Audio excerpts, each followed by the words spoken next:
The 39 Steps, written by John Buchan, produced by Kiwi Audio. Chapter 1: The Man Who Died.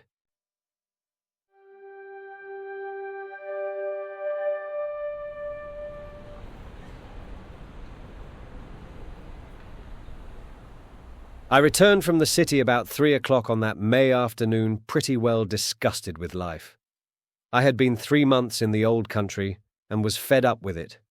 If anyone had told me a year ago that I would have been feeling like that, I should have laughed at him. But there was the fact. The weather made me liverish. The talk of the ordinary Englishman made me sick. I couldn't get enough exercise, and the amusements of London seemed as flat as soda water that has been standing in the sun. Richard Hannay, I kept telling myself, you have got into the wrong ditch, my friend, and you had better climb out. It made me bite my lips to think of the plans I had been building up those last years in Bulawayo. I had got my pile, not one of the big ones, but good enough for me, and I had figured out all kinds of ways of enjoying myself. My father had brought me out from Scotland at the age of 6, and I had never been home since. So England was a sort of Arabian Nights to me, and I counted on stopping there for the rest of my days. But from the first, I was disappointed with it. In about a week, I was tired of seeing sights, and in less than a month, I had had enough of restaurants and theatres and race meetings. I had no real pal to go about with, which probably explains things. Plenty of people invited me to their houses, but they didn't seem much interested in me. They would fling me a question or two about South Africa, and then get on to their own affairs. A lot of imperialist ladies asked me to tea to meet schoolmasters from New Zealand and editors from Vancouver, and that was the dismalest business of all. Here was I, 37 years old, sound in wind and limb, with enough money to have a good time, yawning my head off all day. I'd just about settled to clear out and get back to the veld, for I was the best bored man in the United Kingdom. That afternoon I had been worrying my brokers about investments to give my mind something to work on. And on my way home, I turned into my club, rather a pothouse, which took in colonial members. I had a long drink and read the evening papers. They were full of the row in the Near East, and there was an article about Karolides, the Greek premier. I rather fancied the chap. From all accounts, he seemed the one big man in the show, and he played a straight game too, which was more than could be said for most of them. I gathered that they hated him pretty blackly in Berlin and Vienna, but that we were going to stick by him, and one paper said that he was the only barrier between Europe and Armageddon. I remember wondering if I could get a job in those parts. It struck me that Albania was the sort of place that might keep a man from yawning. About 6 o'clock I went home, dressed, dined at the Café Royal, and turned into a music hall. It was a silly show, all capering women and monkey-faced men, and I did not stay long. The night was fine and clear as I walked back to the flat I had hired near Portland Place. The crowd surged past me on the pavements, busy and chattering, and I envied the people for having something to do. These shopgirls and clerks and dandies and policemen had some interest in life that kept them going. I gave 2 shillings and 6pence to a beggar because I saw him yawn. He was a fellow sufferer. At Oxford Circus, I looked up into the spring sky and I made a vow. I would give the old country another day to fit me into something. If nothing happened, I would take the next boat for the Cape.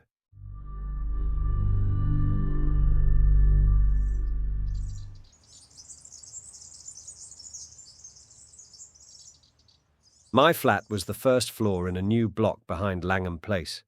There was a common staircase with a porter and a liftman at the entrance, but there was no restaurant or anything of that sort, and each flat was quite shut off from the others. I hate servants on the premises, so I had a fellow to look after me who came in by the day. He arrived before 8 every morning, and used to depart at 7, for I never dined at home. I was just fitting my key into the door when I noticed a man at my elbow. I had not seen him approach, and the sudden appearance made me start. He was a slim man, with a short brown beard and small gimlety blue eyes. I recognized him as the occupant of a flat on the top floor, with whom I had passed the time of day on the stairs. "Can I speak to you?" he said. "May I come in for a minute?" He was steadying his voice with an effort, and his hand was pawing my arm. I got my door open and motioned him in. No sooner was he over the threshold than he made a dash for my back room, where I used to smoke and write my letters. Then he bolted back. "Is the door locked?" He asked feverishly, and he fastened the chain with his own hand. "I'm very sorry," He said humbly. "It's a mighty liberty, but you look the kind of man who would understand. I've had you in my mind all this week when things got troublesome. Say, will you do me a good turn?" "I'll listen to you," I said. "That's all I'll promise." I was getting worried by the antics of this nervous little chap. There was a tray of drinks on a table beside him, from which he filled himself a stiff whiskey and soda. He drank it off in 3 gulps and cracked the glass as he set it down. "Pardon," He said. "I'm a bit rattled tonight. You see, I happen at this moment to be dead." I sat down in an armchair and lit my pipe. "What does it feel like?" I asked. I was pretty certain that I had to deal with a madman. A smile flickered over his drawn face. "I'm not mad yet. Say, sir, I've been watching you, and I reckon you're a cool customer. I reckon, too, you're an honest man and not afraid of playing a bold hand. I'm going to confide in you. I need help worse than any man ever needed it, and I want to know if I can count you in." "Get on with your yarn," I said, "and I'll tell you." He seemed to brace himself for a great effort, and then started on the queerest rigmarole. I didn't get hold of it at first, and I had to stop and ask him questions. But here is the gist of it. He was an American from Kentucky, and after college, being pretty well off, he had started out to see the world. He wrote a bit, and acted as war correspondent for a Chicago paper, and spent a year or 2 in southeastern Europe. I gathered that he was a fine linguist, and had got to know pretty well the society in those parts. He spoke familiarly of many names that I remembered to have seen in the newspapers. He had played about with politics, he told me, at first for the interest of them, and then because he couldn't help himself. I read him as a sharp, restless fellow who always wanted to get down to the roots of things. He got a little further down than he wanted. I am giving you what he told me, as well as I could make it out. Away behind all the governments and the armies, there was a big subterranean movement going on, engineered by very dangerous people. He had come on it by accident. It fascinated him. He went further, and then he got caught. I gathered that most of the people in it were the sort of educated anarchists that make revolutions, but that beside them, there were financiers who were playing for money. A clever man can make big profits on a falling market, and it suited the book of both classes to set Europe by the ears. He told me some queer things that explained a lot that had puzzled me. Things that happened in the Balkan War, how one state suddenly came out on top, why alliances were made and broken, why certain men disappeared, and where the sinews of war came from. The aim of the whole conspiracy was to get Russia and Germany at loggerheads. When I asked why, he said that the anarchist lot thought it would give them their chance. Everything would be in the melting pot, and they looked to see a new world emerge. The capitalists would rake in the shekels and make fortunes by buying up wreckage. Capital, he said, had no conscience and no fatherland. Besides, the Jew was behind it, and the Jew hated Russia worse than hell. "Do you wonder?" He cried. "For 300 years they have been persecuted, and this is the return match for the pogroms. The Jew is everywhere, but you have to go far down the back stairs to find him. Take any big Teutonic business concern. If you have dealings with it, the first man you meet is Prince von und zu something, an elegant young man who talks Eton and Harrow English. But he cuts no ice. If your business is big, you get behind him and find a Prognathus Westphalian with a retreating brow and the manners of a hog. He is the German businessman that gives your English papers the shakes. But if you're on the biggest kind of job and are bound to get to the real boss, 10 to 1, you are brought up against a little white-faced Jew in a bath chair with an eye like a rattlesnake. Yes, sir, he is the man who is ruling the world just now, and he has his knife in the empire of the Tsar, because his aunt was outraged and his father flogged in some one-horse location on the Volga. I could not help saying that his Jew anarchists seemed to have got left behind a little. Yes and no, He said. They won up to a point, but they struck a bigger thing than money, a thing that couldn't be bought, the old elemental fighting instincts of man. If you're going to be killed, you invent some kind of flag and country to fight for, and if you survive, you get to love the thing. Those foolish devils of soldiers have found something they care for, and that has upset the pretty plan laid in Berlin and Vienna. But my friends haven't played their last card by a long sight. They've gotten the ace up their sleeves, and unless I can keep alive for a month, they are going to play it and win. But I thought you were dead, I put in. Mors janua vitae. He smiled. I recognized the quotation. It was about all the Latin I knew. I'm coming to that, but I've got to put you wise about a lot of things first. If you read your newspaper, I guess you know the name of Constantine Karolides. I sat up at that, for I'd been reading about him that very afternoon. He is the man that has wrecked all their games. He is the one big brain in the whole show, and he happens also to be an honest man. Therefore, he has been marked down these 12 months past. I found that out. Not that it was difficult, for any fool could guess as much. But I found out the way they were going to get him, and that knowledge was deadly. That's why I have had to decease. He had another drink, and I mixed it for him myself, for I was getting interested in the beggar. They can't get him in his own land, for he has a bodyguard of epirotes that would skin their grandmothers. But on the 15th day of June he is coming to this city.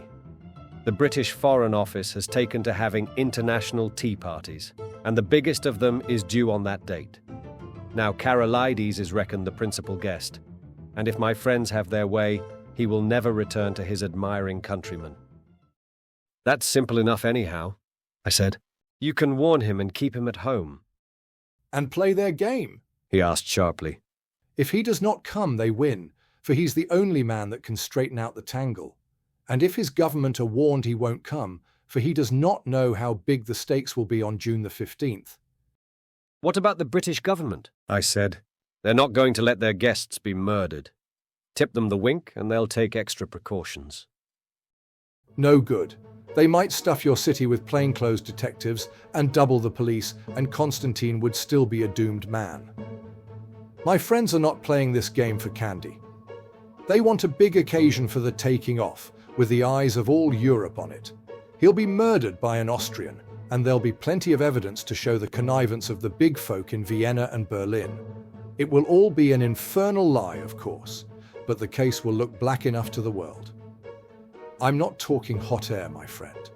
I happen to know every detail of the hellish contrivance, and I can tell you it will be the most finished piece of blackguardism since the Borgias. But it's not going to come off if there's a certain man who knows the wheels of the business alive right here in London on the 15th day of June. And that man is going to be your servant, Franklin P. Scudder. I was getting to like the little chap. His jaw had shut like a rat trap, and there was the fire of battle in his gimlety eyes. If he was spinning me a yarn, he could act up to it. Where did you find out this story? I asked. I got the first hint in an inn on the Achensee in Tyrol. That set me inquiring, and I collected my other clues in a fur shop in the Galician quarter of Buda, in a strangers' club in Vienna, and in a little bookshop off the Rachnitzstrasse in Leipzig. I completed my evidence 10 days ago in Paris. I can't tell you the details now, for it's something of a history. When I was quite sure in my own mind, I judged it my business to disappear, and I reached this city by a mighty queer circuit. I left Paris, a dandified young French-American, and I sailed from Hamburg, a Jew diamond merchant. In Norway, I was an English student of Ibsen collecting materials for lectures, but when I left Bergen, I was a cinema man with special ski films. And I came here from Leith with a lot of pulpwood propositions in my pocket to put before the London newspapers. Till yesterday, I thought I had muddied my trail some and was feeling pretty happy. Then...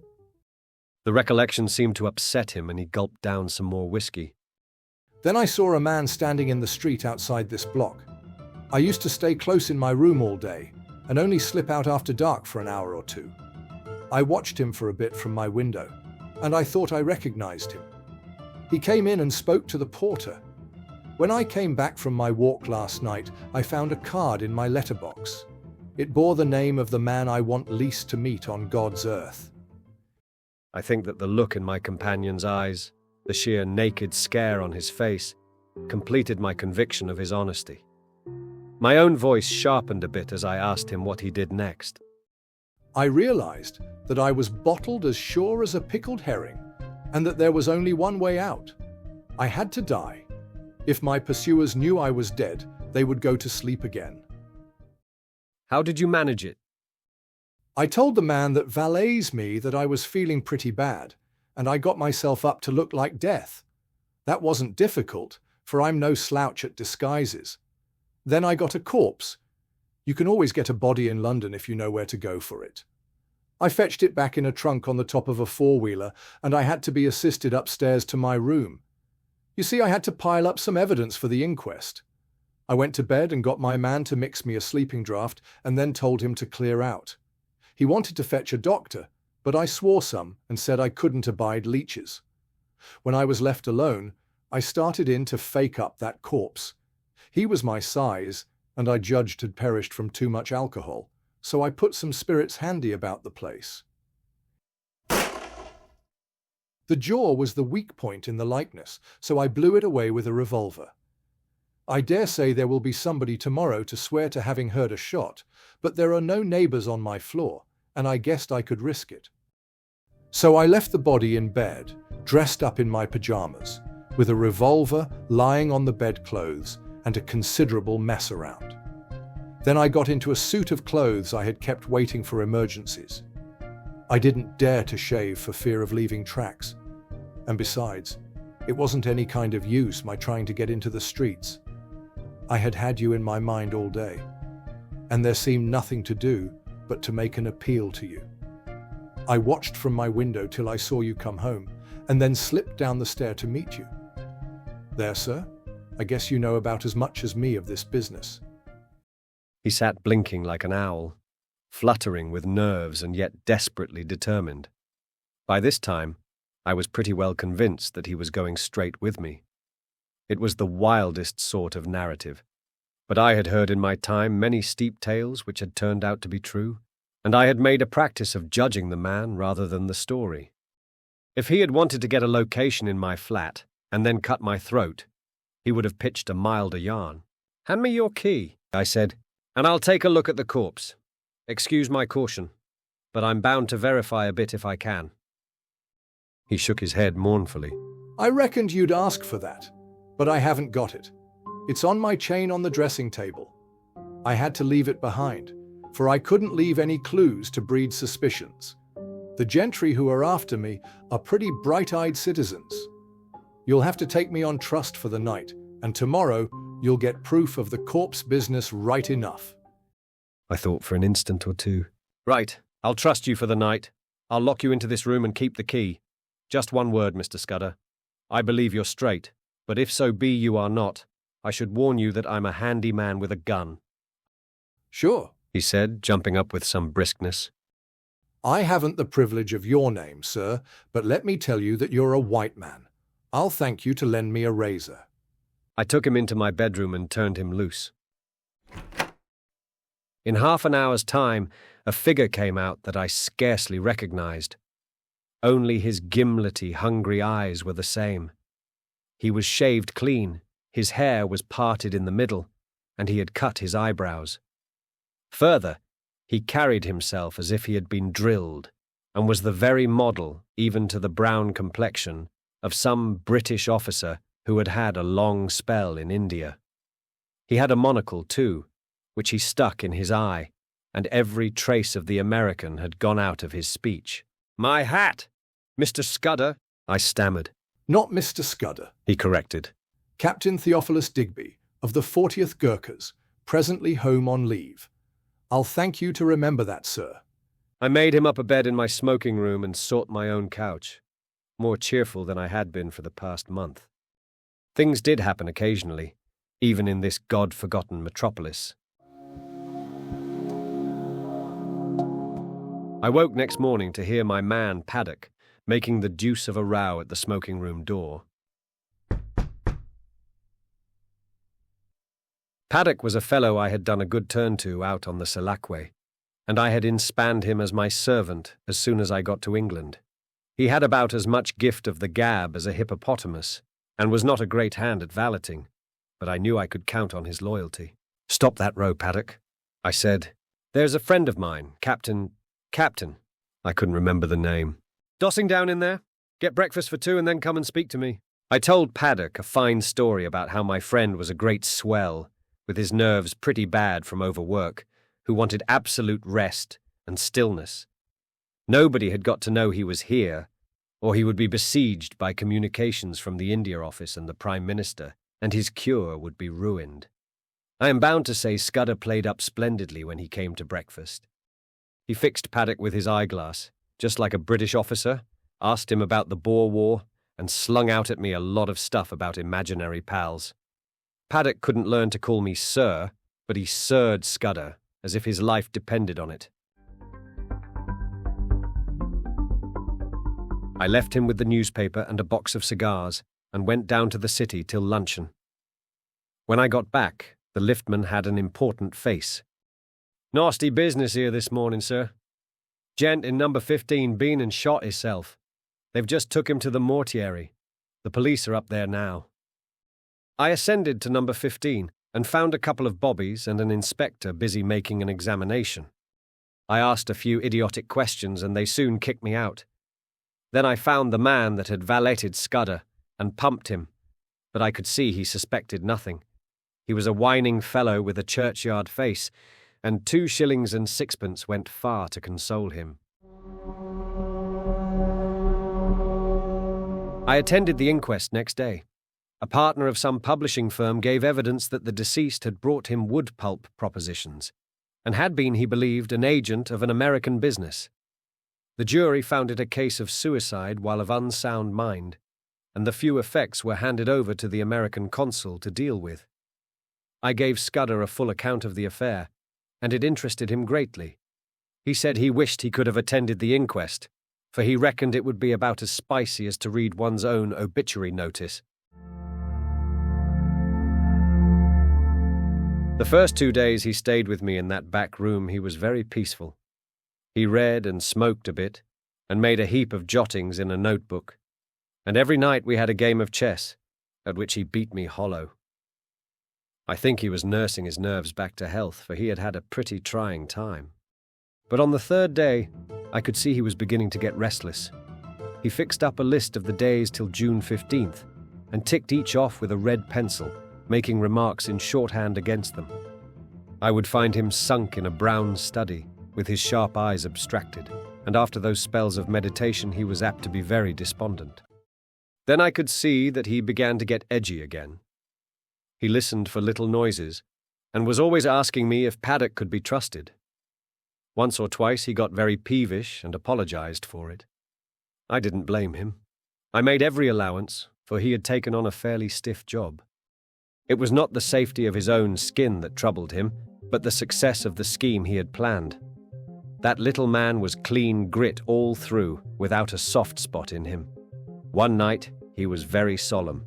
"Say, Hannay," He said, "I judge I should let you a bit deeper into this business. I should hate to go out without leaving somebody else to put up a fight." and he began to tell me in detail what I had only heard from him vaguely. I did not give him very close attention. The fact is, I was more interested in his own adventures than in his high politics. I reckoned that Karolides and his affairs were not my business, leaving all that to him. So a lot that he said slipped clean out of my memory.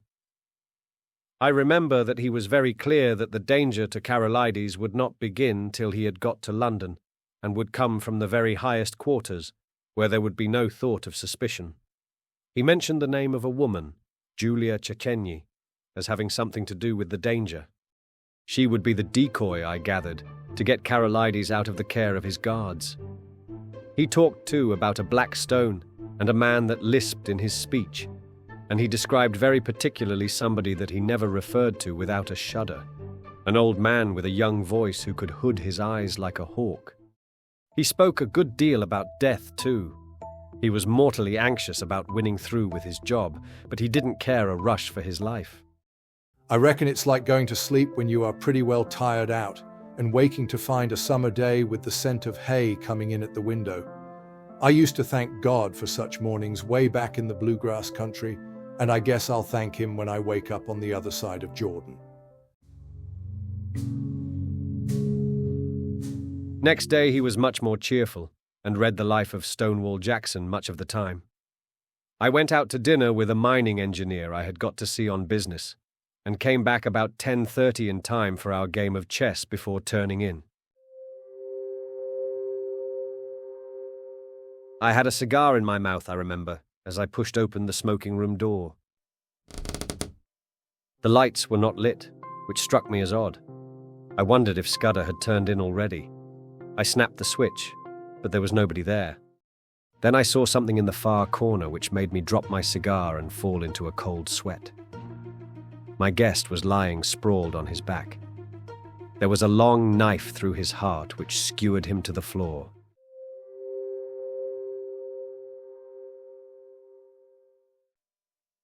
Chapter 2. The milkman set out on his travels.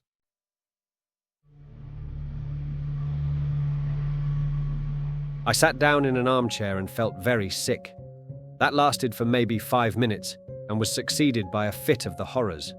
The poor, staring white face on the floor was more than I could bear, and I managed to get a tablecloth and cover it. Then I staggered to a cupboard, found the brandy and swallowed several mouthfuls. I had seen men die violently before. Indeed, I had killed a few myself in the Matabele War, but this cold-blooded indoor business was different. Still, I managed to pull myself together. I looked at my watch and saw that it was 10:30. An idea seized me, and I went over the flat with a small tooth comb. There was nobody there, nor any trace of anybody, but I shuttered and bolted all the windows and put the chain on the door. By this time my wits were coming back to me, and I could think again. It took me about an hour to figure the thing out, and I did not hurry, for unless the murderer came back, I had till about 6 o'clock in the morning for my cogitations. I was in the soup, that was pretty clear. Any shadow of a doubt I might have had about the truth of Scudder's tale was now gone. The proof of it was lying under the tablecloth. The men who knew that he knew what he knew had found him, and had taken the best way to make certain of his silence. Yes. But he had been in my rooms 4 days, and his enemies must have reckoned that he had confided in me. So I would be the next to go. It might be that very night, or next day, or the day after, but my number was up all right. Then suddenly I thought of another probability. Supposing I went out now and called in the police, or went to bed and let Paddock find the body and call them in the morning. What kind of a story was I to tell about Scudder? I had lied to Paddock about him, and the whole thing looked desperately fishy. If I made a clean breast of it and told the police everything he had told me, they would simply laugh at me. The odds were 1,000 to 1 that I would be charged with the murder, and the circumstantial evidence was strong enough to hang me. Few people knew me in England. I had no real pal who could come forward and swear to my character. Perhaps that was what those secret enemies were playing for. They were clever enough for anything, and an English prison was as good a way of getting rid of me till after June 15th as a knife in my chest. Besides, if I told the whole story, and by any miracle was believed, I would be playing their game. Carolides would stay at home, which was what they wanted. Somehow or other, the sight of Scudder's dead face had made me a passionate believer in his scheme. He was gone, but he had taken me into his confidence, and I was pretty well bound to carry on his work. You may think this ridiculous for a man in danger of his life, but that was the way I looked at it. I am an ordinary sort of fellow, not braver than other people, but I hate to see a good man downed, and that long knife would not be the end of Scudder if I could play the game in his place. It took me an hour or two to think this out, and by that time, I had come to a decision. I must vanish somehow, and keep vanished till the end of the second week in June. Then I must somehow find a way to get in touch with the government people and tell them what Scudder had told me. I wished to heaven he had told me more, and that I had listened more carefully to the little he had told me. I knew nothing but the barest facts. There was a big risk that, even if I weathered the other dangers, I would not be believed in the end. I must take my chance of that, and hope that something might happen which would confirm my tale in the eyes of the government. My first job was to keep going for the next 3 weeks. It was now the 24th day of May, and that meant 20 days of hiding before I could venture to approach the powers that be. I reckoned that 2 sets of people would be looking for me: Scudder's enemies to put me out of existence, and the police, who would want me for Scudder's murder. It was going to be a giddy hunt, and it was queer how the prospect comforted me. I had been slack so long that almost any chance of activity was welcome. When I had to sit alone with that corpse and wait on fortune, I was no better than a crushed worm. But if my next safety was to hang on my own wits, I was prepared to be cheerful about it. My next thought was whether Scudder had any papers about him to give me a better clue to the business. I drew back the tablecloth and searched his pockets, for I had no longer any shrinking from the body. The face was wonderfully calm for a man who had been struck down in a moment. There was nothing in the breast pocket, and only a few loose coins and a cigar holder in the waistcoat. The trousers held a little penknife and some silver, and the side pocket of his jacket contained an old crocodile-skin cigar case. There was no sign of the little black book in which I had seen him making notes. That had no doubt been taken by his murderer. But as I looked up from my task, I saw that some drawers had been pulled out in the writing table. Scudder would never have left them in that state, for he was the tidiest of mortals. Someone must have been searching for something, perhaps for the pocketbook. I went round the flat and found that everything had been ransacked. The inside of books, drawers, cupboards, boxes, even the pockets of the clothes in my wardrobe, and the sideboard in the dining room. There was no trace of the book. Most likely the enemy had found it, but they had not found it on Scudder's body. Then I got out an atlas and looked at a big map of the British Isles. My notion was to get off to some wild district, where my Veldcraft would be of some use to me, for I would be like a trapped rat in a city. I considered that Scotland would be best, for my people were Scotch, and I could pass anywhere as an ordinary Scotsman. I had half an idea at first to be a German tourist, for my father had had German partners, and I had been brought up to speak the tongue pretty fluently, not to mention having put in 3 years prospecting for copper in German Damaraland. But I calculated that it would be less conspicuous to be a Scot, and less in a line with what the police might know of my past. I fixed on Galloway as the best place to go. It was the nearest wild part of Scotland, so far as I could figure it out, and from the look of the map was not over thick with population. A search in Bradshaw informed me that a train left St Pancras at 7:10, which would land me at any Galloway station in the late afternoon. That was well enough, but a more important matter was how I was to make my way to St Pancras, for I was pretty certain that Scudder's friends would be watching outside. This puzzled me for a bit. Then I had an inspiration, on which I went to bed and slept for 2 troubled hours.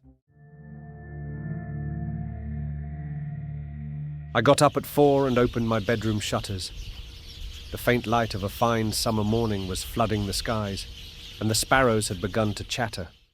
I had a great revulsion of feeling, and felt a God-forgotten fool. My inclination was to let things slide, and trust to the British police taking a reasonable view of my case. But as I reviewed the situation, I could find no arguments to bring against my decision of the previous night, so with a wry mouth, I resolved to go on with my plan. I was not feeling in any particular funk, only disinclined to go looking for trouble, if you understand me. I hunted out a well-used tweed suit, a pair of strong-nailed boots, and a flannel shirt with a collar. Into my pockets I stuffed a spare shirt, a cloth cap, some handkerchiefs, and a toothbrush. I had drawn a good sum in gold from the bank 2 days before, in case Scudder should want money, and I took £50 of it in sovereigns in a belt which I had brought back from Rhodesia. That was about all I wanted. Then I had a bath and cut my moustache, which was long and drooping, into a short, stubbly fringe. Now came the next step. Paddock used to arrive punctually at 7:30 and let himself in with a latchkey. But about 6:40, as I knew from bitter experience, the milkman turned up with a great clatter of cans and deposited my share outside my door.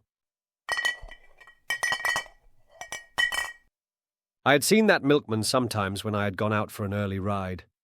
He was a young man about my own height, with an ill-nourished moustache, and he wore a white overall.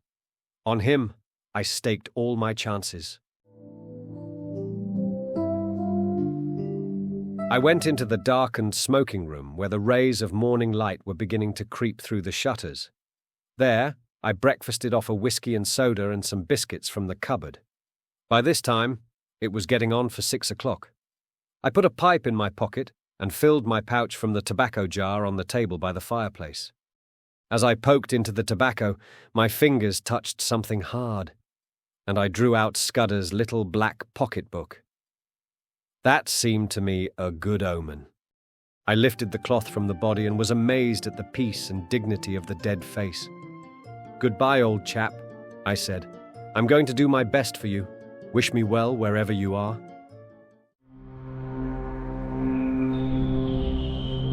Then I hung about in the hall waiting for the milkman. That was the worst part of the business, for I was fairly choking to get out of doors. 6:30 passed, then 6:40, but still he did not come. The fool had chosen this day of all days to be late. At 6:46, I heard the rattle of the cans outside. I opened the front door, and there was my man, singling out my cans from a bunch he carried and whistling through his teeth. He jumped a bit at the sight of me. "Come in here a moment," I said. "I want a word with you." And I led him into the dining room. "I reckon you're a bit of a sportsman," I said, "and I want you to do me a service. Lend me your cap and overall for 10 minutes, and here's £1 for you." His eyes opened at the sight of the gold, and he grinned broadly. "What's the game?" he asked. "A bet," I said. "I haven't time to explain, but to win it, I've got to be a milkman for the next 10 minutes. All you've got to do is to stay here till I come back. You'll be a bit late, but nobody will complain, and you'll have that £1 for yourself." "Righto," he said cheerily. "I ain't the man to spoil a bit of sport. Here's the rig, governor." I stuck on his flat blue hat and his white overall, picked up the cans, banged my door, and went whistling downstairs. The porter at the foot told me to shut my jaw, which sounded as if my makeup was adequate.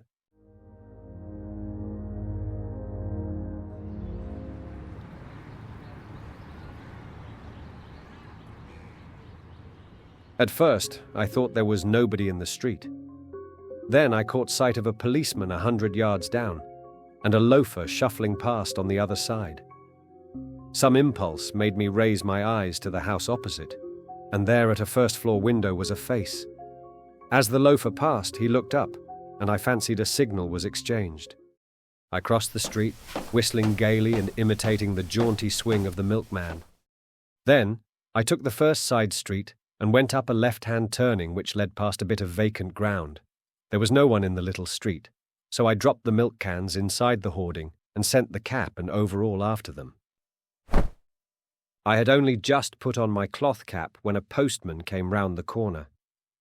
I gave him good morning, and he answered me unsuspiciously. At the moment, the clock of a neighbouring church struck the hour of 7. There was not a second to spare. As soon as I got to Euston Road, I took to my heels and ran. The clock at Euston Station showed 5 minutes past the hour. Platform 2 for the 13:51 Southeastern service to Slade. At St Pancras, I had no time to take a ticket, let alone that I had not settled upon my destination.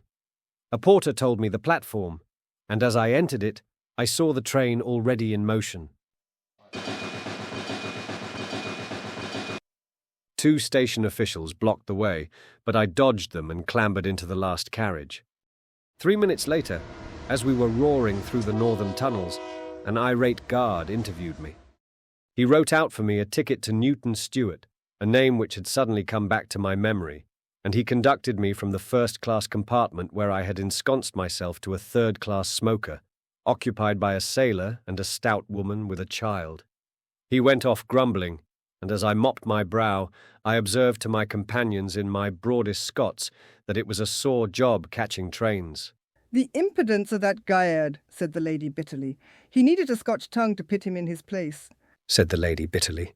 "He needed a Scotch tongue to put him in his place. He was complaining of this ween no hainer ticket and her no for till August 12 months, and he was objecting to this gentleman spitting." The sailor morosely agreed, and I started my new life in an atmosphere of protest against authority. I reminded myself that 7 days ago I had been finding the world dull. Chapter 3. The Adventure of the Literary Innkeeper.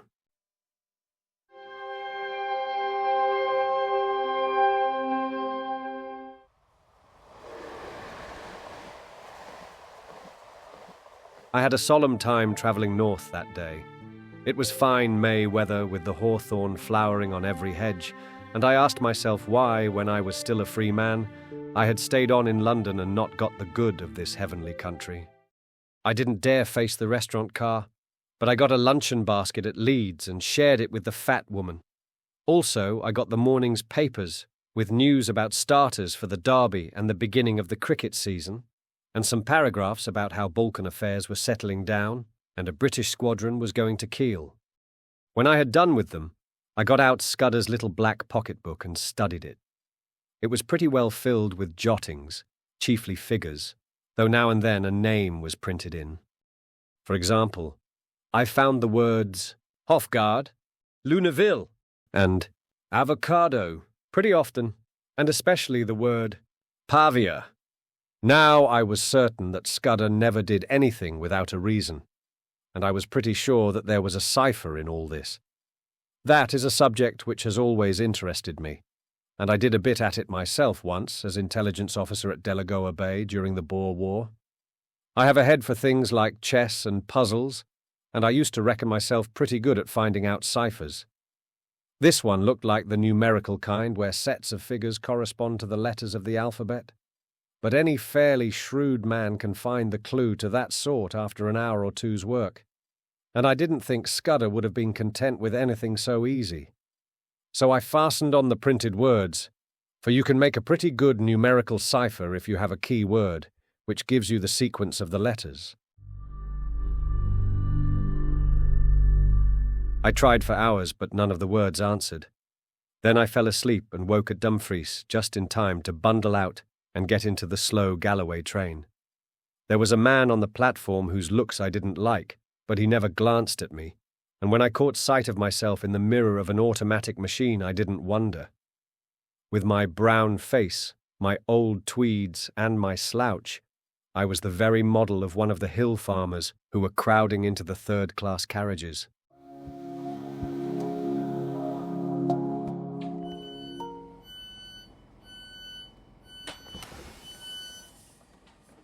I travelled with 6 in an atmosphere of shag and clay pipes. They had come from the weekly market, and their mouths were full of prices. I heard accounts of how the lambing had gone up the Cairn and the Doich and 12 other mysterious waters. More than half the men had lunched heavily and were highly flavoured with whiskey, so they took no notice of me. We rumbled slowly into a land of little wooded glens, and then to a great wide moorland place, gleaming with lochs, with high blue hills showing northwards. About 5 o'clock, the carriage had emptied, and I was left alone as I had hoped. I got out at the next station, a little place whose name I scarcely noted, set right in the heart of a bog. It reminded me of one of those forgotten little stations in the Karoo. An old station master was digging in his garden, and with his spade over his shoulder sauntered to the train, took charge of a parcel, and went back to his potatoes. A child of 10 received my ticket, and I emerged on a white road that straggled over the brown moor.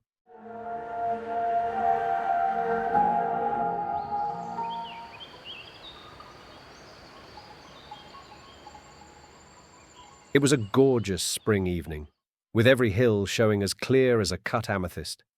The air had the queer, rooty smell of bogs, but it was as fresh as mid-ocean, and it had the strangest effect on my spirits. I actually felt light-hearted. I might have been a boy out for a spring holiday tramp instead of a man of 37 very much wanted by the police. I felt just as I used to feel when I was starting for a big trek on a frosty morning on the High Veld. If you believe me, I swung along that road whistling. There was no plan of campaign in my head, only just to go on and on in this blessed, honest-smelling hill country, for every mile put me in better humor with myself.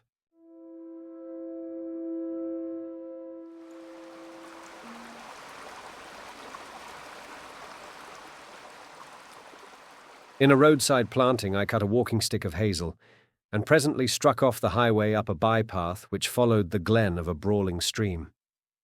I reckoned that I was still far ahead of any pursuit, and for that night might please myself. It was some hours since I had tasted food, and I was getting very hungry when I came to a herd's cottage set in a nook beside a waterfall. A brown-faced woman was standing by the door, and greeted me with the kindly shyness of moorland places. When I asked for a night's lodging, she said I was welcome to the bed in the loft, and very soon she set before me a hearty meal of ham and eggs, scones, and thick sweet milk. At the darkening, her man came in from the hills, a lean giant who in one step covered as much ground as 3 paces of ordinary mortals. They asked me no questions, for they had the perfect breeding of all dwellers in the wilds, but I could see they set me down as a kind of dealer, and I took some trouble to confirm their view. I spoke a lot about cattle, of which my host knew little, and I picked up from him a good deal about the local Galloway markets, which I tucked away in my memory for future use. At 10 I was nodding in my chair, and the bed in the loft received a weary man who never opened his eyes till 5 o'clock set the little homestead a-going once more. They refused any payment, and by 6 I had breakfasted and was striding southwards again. My notion was to return to the railway line a station or 2 farther on than the place where I had alighted yesterday and to double back. I reckoned that that was the safest way, for the police would naturally assume that I was always making farther from London in the direction of some western port. I thought I had still a good bit of a start, for, as I reasoned, it would take some hours to fix the blame on me, and several more to identify the fellow who got on board the train at St. Pancras. It was the same jolly, clear spring weather, and I simply could not contrive to feel careworn.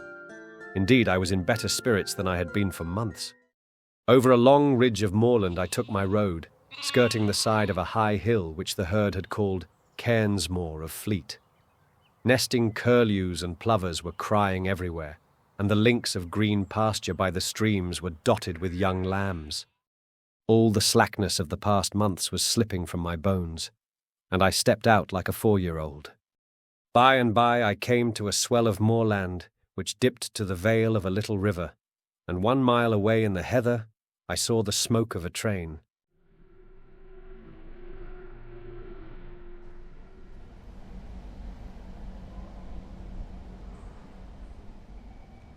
The station, when I reached it, proved to be ideal for my purpose.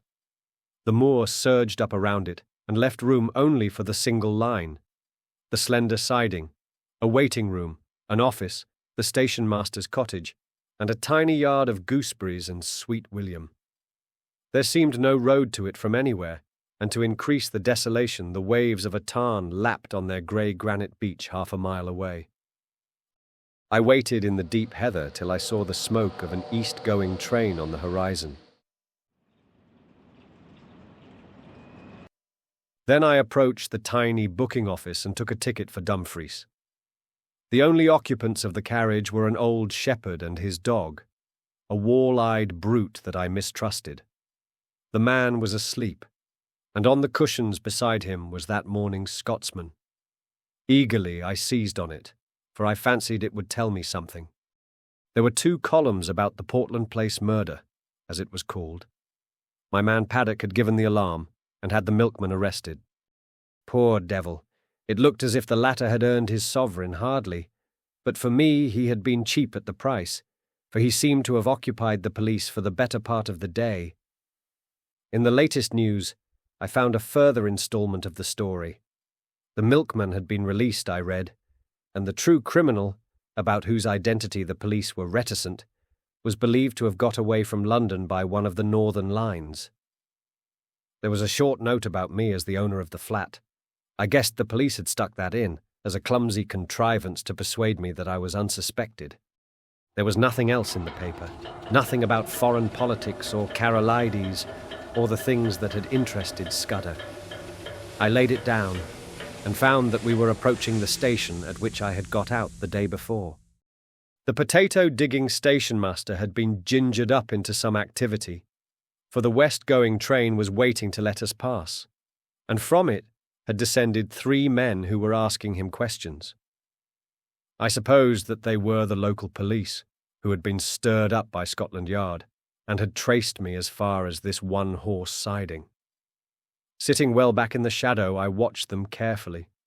One of them had a book and took down notes. The old potato digger seemed to have turned peevish, but the child who had collected my ticket was talking volubly. All the party looked out across the moor where the white road departed. I hoped they were going to take up my tracks there. As we moved away from that station, my companion woke up. He fixed me with a wandering glance, kicked his dog viciously, and inquired where he was. Clearly he was very drunk. "That's what comes of being a teetotaler," he observed in bitter regret. I expressed my surprise that in him I should have met a blue-ribbon stalwart. "Aye, but I'm a strong teetotaler," he said pugnaciously. "I took the pledge last Martinmas, and I haven't touched a drop of whiskey since, not even at Hogmanay, though I was sair tempted." He swung his heels up on the seat and burrowed a frowsy head into the cushions. "And that's what I get," he moaned. "A hide better than hellfire, and twain looking different ways for the Sabbath." "What did it?" I asked.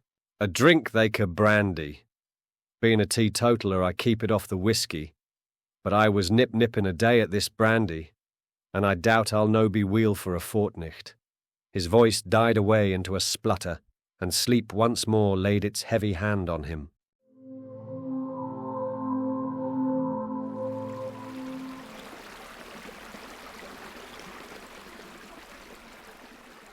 My plan had been to get out at some station down the line, but the train suddenly gave me a better chance, for it came to a standstill at the end of a culvert which spanned a brawling porter-coloured river. I looked out and saw that every carriage window was closed and no human figure appeared in the landscape. So I opened the door and dropped quickly into the tangle of hazels which edged the line. It would have been all right, but for that infernal dog.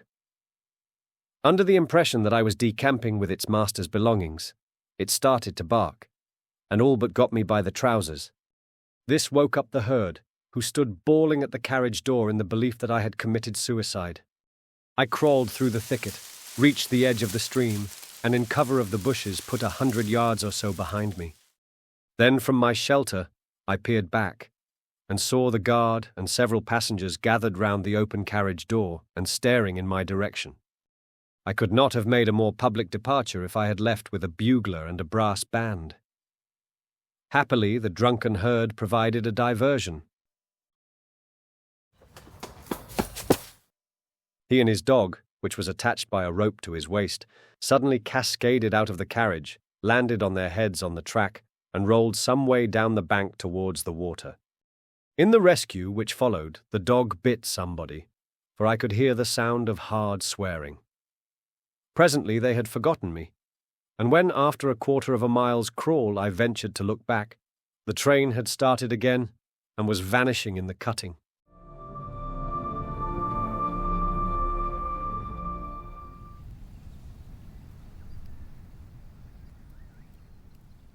I was in a wide semicircle of moorland, with the brown river as radius, and the high hills forming the northern circumference. There was not a sign or sound of a human being, only the plashing water and the interminable crying of curlews. Yet oddly enough, for the first time I felt the terror of the hunted on me. It was not the police that I thought of, but the other folk, who knew that I knew Scudder's secret and dared not let me live. I was certain that they would pursue me with a keenness and vigilance unknown to the British law, and that once their grip closed on me, I should find no mercy. I looked back, but there was nothing in the landscape. The sun glinted on the metals of the line and the wet stones in the stream, and you could not have found a more peaceful sight in the world. Nevertheless, I started to run. Crouching low in the runnels of the bog, I ran till the sweat blinded my eyes. The mood did not leave me till I had reached the rim of mountain and flung myself panting on a ridge high above the young waters of the Brown River. From my vantage ground I could scan the whole moor right away to the railway line, and to the south of it where green fields took the place of heather. I have eyes like a hawk, but I could see nothing moving in the whole countryside. Then I looked east beyond the ridge, and saw a new kind of landscape. Shallow green valleys with plentiful fir plantations and the faint lines of dust which spoke of high roads. Last of all, I looked into the blue May sky, and there I saw that which set my pulses racing. Low down in the south, a monoplane was climbing into the heavens. I was as certain as if I had been told that that aeroplane was looking for me, and that it did not belong to the police. For an hour or two, I watched it from a pit of heather. It flew low along the hilltops, and then in narrow circles over the valley up which I had come. Then it seemed to change its mind, rose to a great height, and flew away back to the south. I did not like this espionage from the air, and I began to think less well of the countryside I had chosen for a refuge. These heather hills were no sort of cover if my enemies were in the sky, and I must find a different kind of sanctuary. I looked with more satisfaction to the green country beyond the ridge, for there I should find woods and stone houses. About 6 in the evening I came out of the moorland to a white ribbon of road which wound up the narrow vale of a lowland stream. As I followed it, fields gave place to bent, the glen became a plateau, and presently I had reached a kind of pass where a solitary house smoked in the twilight. The road swung over a bridge, and leaning on the parapet was a young man.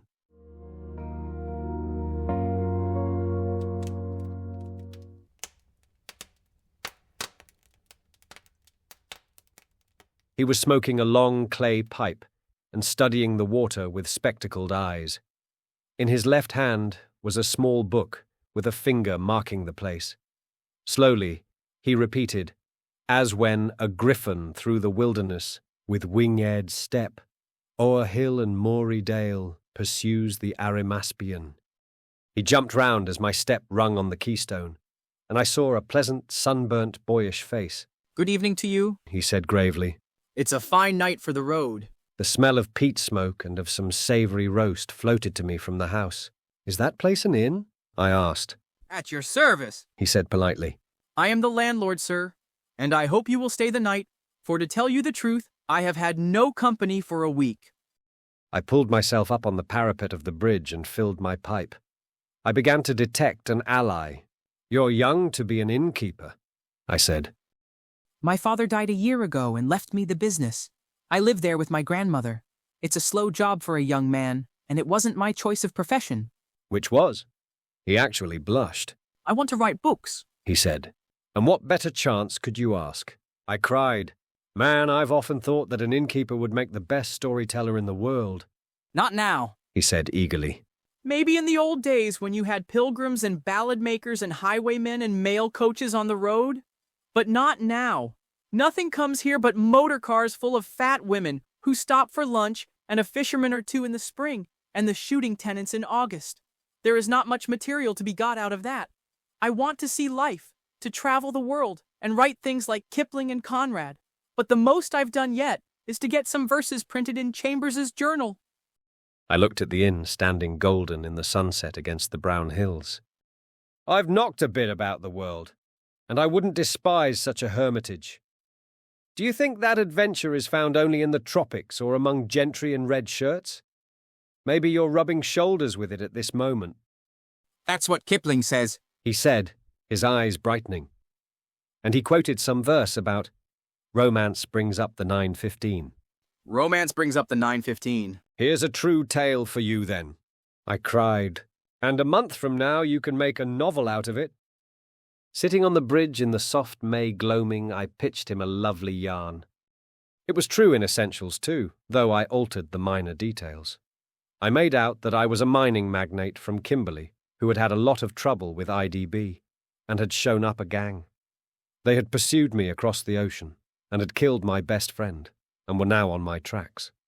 I told the story well, though I say it who shouldn't. I pictured a flight across the Kalahari to German Africa, the crackling, parching days, the wonderful blue velvet nights. I described an attack on my life on the voyage home, and I made a really horrid affair of the Portland Place murder. You're looking for adventure, I cried. Well, you've found it here. The devils are after me and the police are after them. It's a race that I mean to win.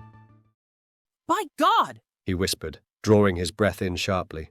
It is all pure Rider Haggard and Conan Doyle. You believe me, I said gratefully, Of course I do. and he held out his hand. I believe everything out of the common. The only thing to distrust is the normal. He was very young, but he was the man for my money. I think they're off my track for the moment, but I must lie close for a couple of days. Can you take me in? He caught my elbow in his eagerness and drew me towards the house. You can lie as snug here as if you were in a moss hole. I'll see that nobody blabs either. And you'll give me some more material about your adventures? As I entered the inn porch, I heard from far off the beat of an engine.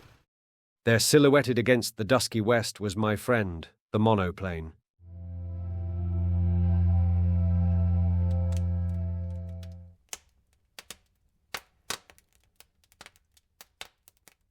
He gave me a room at the back of the house, with a fine outlook over the plateau, and he made me free of his own study, which was stacked with cheap editions of his favourite authors. I never saw the grandmother, so I guessed she was bedridden. An old woman called Margit brought me my meals, and the innkeeper was around me at all hours. I wanted some time to myself, so I invented a job for him. He had a motor bicycle, and I sent him off next morning for the daily paper, which usually arrived with the post in the late afternoon.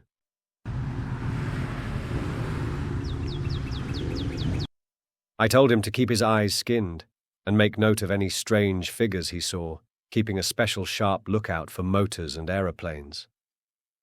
Then I sat down in real earnest to Scudder's notebook.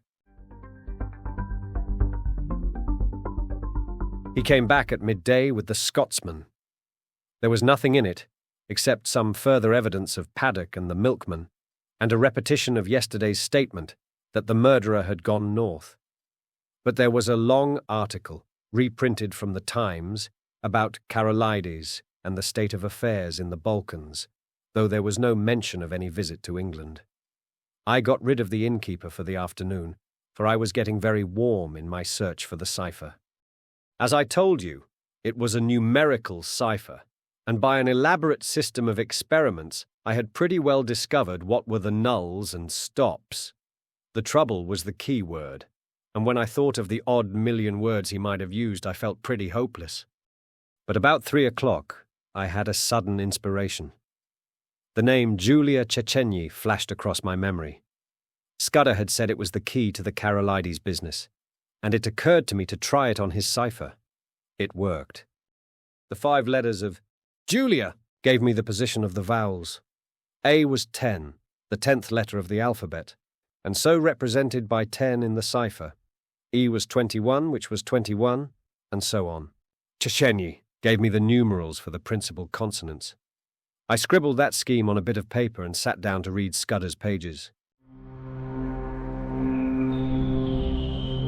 In half an hour I was reading with a whitish face and fingers that drummed on the table. I glanced out of the window and saw a big touring car coming up the glen towards the inn, It drew up at the door, and there was the sound of people alighting. There seemed to be 2 of them, men in aquascutums and tweed caps.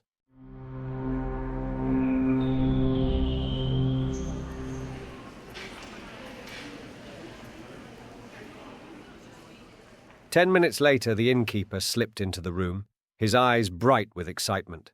"There's 2 chaps below looking for you," He whispered.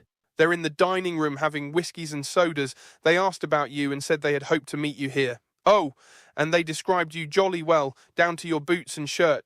I told them you had been here last night and had gone off on a motor bicycle this morning, and one of the chaps swore like a navvy." I made him tell me what they looked like. One was a dark-eyed, thin fellow with bushy eyebrows. The other was always smiling and lisped in his talk. Neither was any kind of foreigner.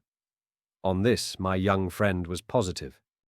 I took a bit of paper and wrote these words in German, as if they were part of a letter. Blackstone. Scudder had got on to this, but he could not act for a fortnight. I doubt if I can do any good now, especially as Carolides is uncertain about his plans. But if Mr. T advises, I will do the best I manufactured it rather neatly so that it looked like a loose page of a private letter. Take this down and say it was found in my bedroom, and ask them to return it to me if they overtake me. 3 minutes later, I heard the car begin to move, and peeping from behind the curtain caught sight of the 2 figures. One was slim, the other was sleek. That was the most I could make of my reconnaissance. The innkeeper appeared in great excitement. "Your paper woke them up," he said gleefully. "The dark fellow went as white as death and cursed like blazes, and the fat one whistled and looked ugly. They paid for their drinks with half a sovereign and wouldn't wait for change." "Now I'll tell you what I want you to do," I said. "Get on your bicycle and go off to Newton Stewart to the chief constable. Describe the 2 men and say you suspect them of having had something to do with the London murder. You can invent reasons. The 2 will come back, never fear. Not tonight, for they'll follow me 40 miles along the road, but first thing tomorrow morning. Tell the police to be here bright and early." He set off like a docile child, while I worked at Scudder's notes. When he came back, we dined together, and in common decency I had to let him pump me.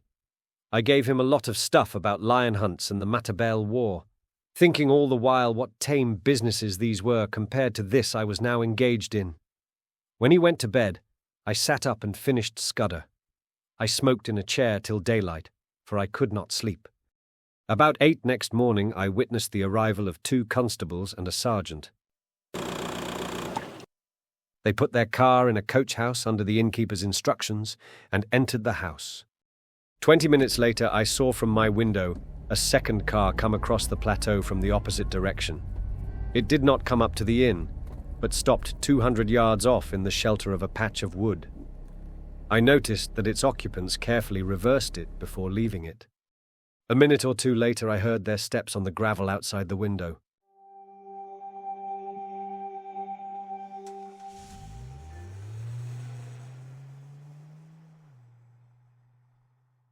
My plan had been to lie hid in my bedroom and see what happened. I had a notion that, if I could bring the police and my other more dangerous pursuers together, something might work out of it to my advantage. But now I had a better idea. I scribbled a line of thanks to my host, opened the window and dropped quietly into a gooseberry bush. Unobserved, I crossed the dike, crawled down the side of a tributary burn, and won the high road on the far side of the patch of trees. There stood the car, very spick and span in the morning sunlight, but with the dust on her which told of a long journey.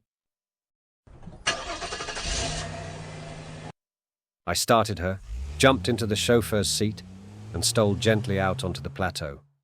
Almost at once the road dipped so that I lost sight of the inn, but the wind seemed to bring me the sound of angry voices.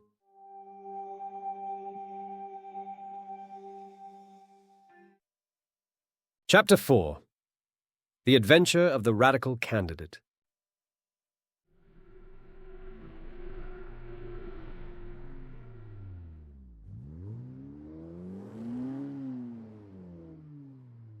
You may picture me driving that 40-horsepower car for all she was worth over the crisp moor roads on that shining May morning, glancing back at first over my shoulder, and looking anxiously to the next turning, then driving with a vague eye, just wide enough awake to keep on the highway.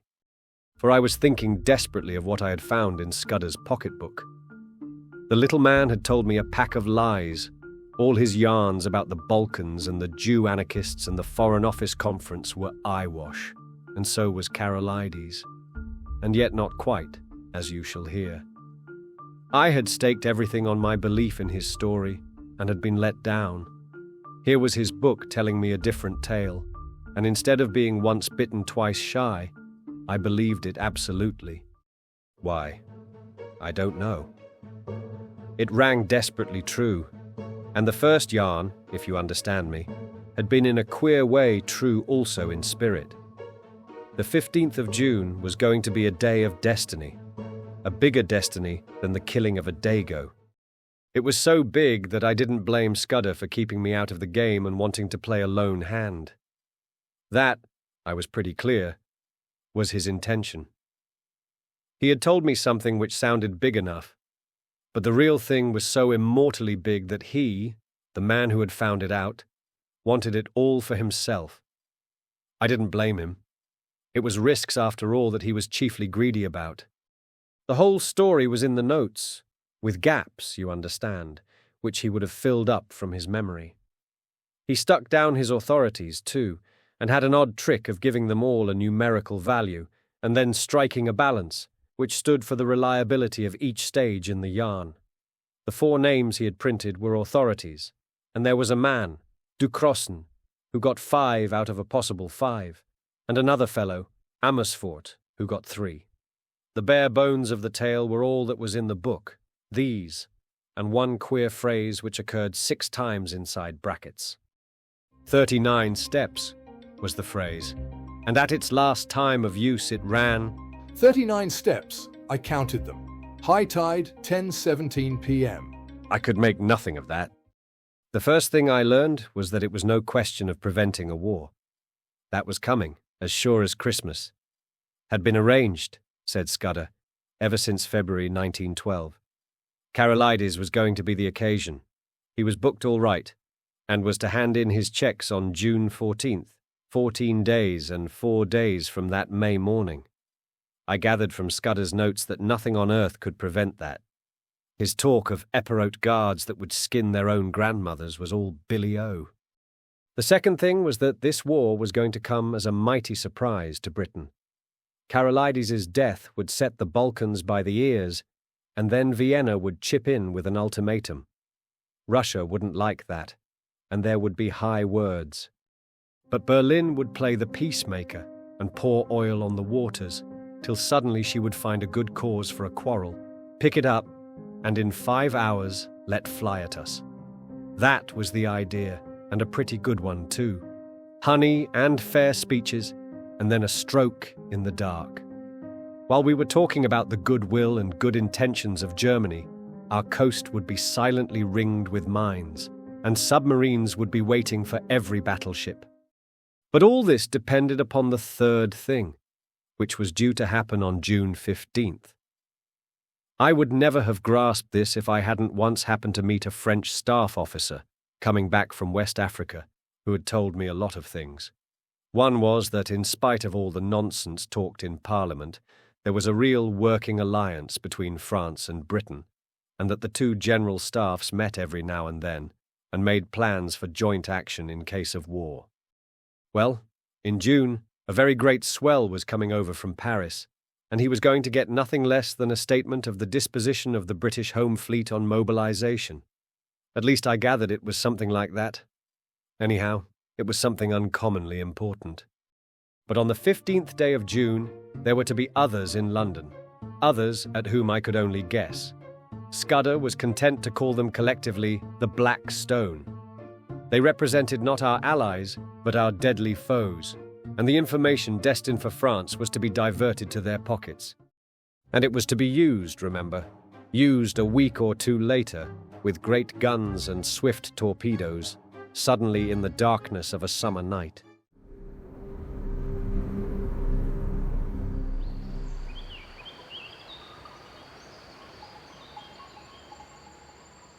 This was the story I had been deciphering in a back room of a country inn, overlooking a cabbage garden. This was the story that hummed in my brain as I swung in the big touring car from glen to glen. My first impulse had been to write a letter to the Prime Minister, but a little reflection convinced me that that would be useless.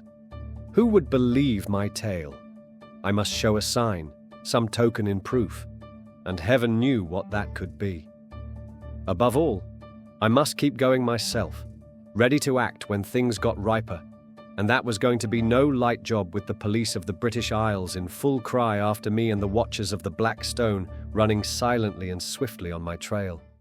I had no very clear purpose in my journey, but I steered east by the sun, for I remembered from the map that if I went north I would come into a region of coal pits and industrial towns.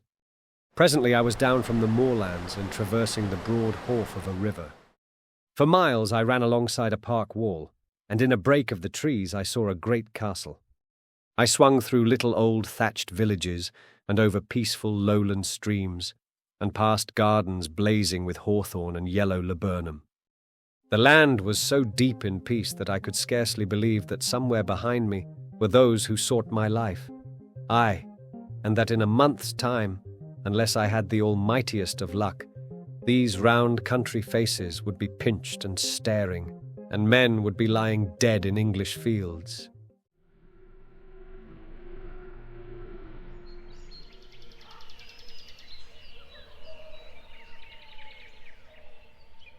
About midday, I entered a long, straggling village and had a mind to stop and eat.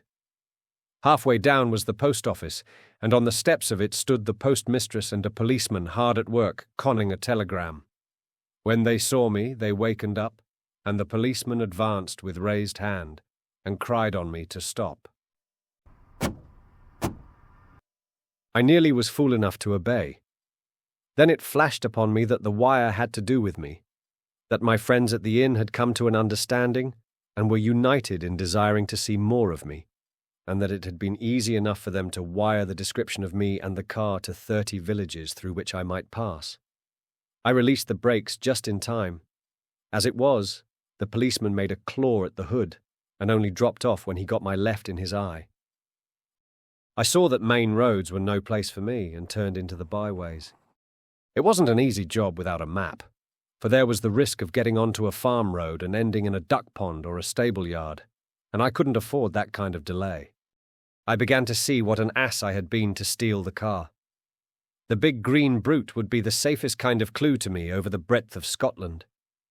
If I left it and took to my feet, it would be discovered in an hour or two, and I would get no start in the race.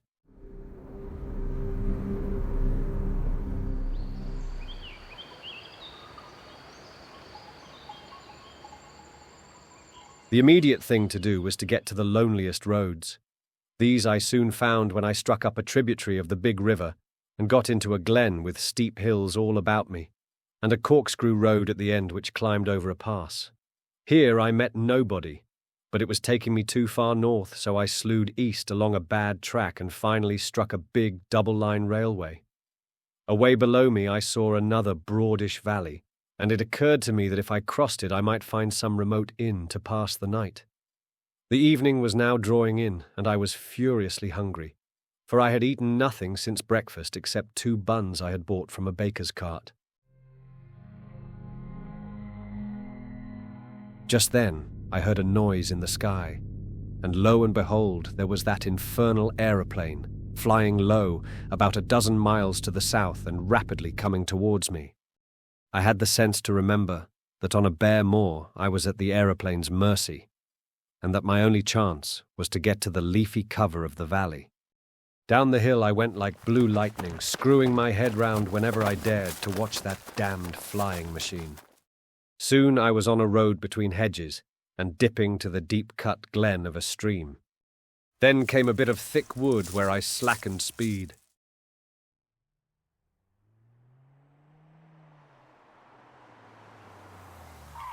Suddenly on my left I heard the hoot of another car, and realized to my horror that I was almost up on a couple of gate posts through which a private road debouched on the highway. My horn gave an agonized roar, but it was too late. I clapped on my brakes, but my impetus was too great, and there before me a car was sliding athwart my course.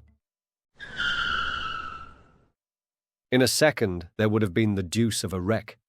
I did the only thing possible and ran slap into the hedge on the right, trusting to find something soft beyond. But there I was mistaken. My car slithered through the hedge like butter and then gave a sickening plunge forward.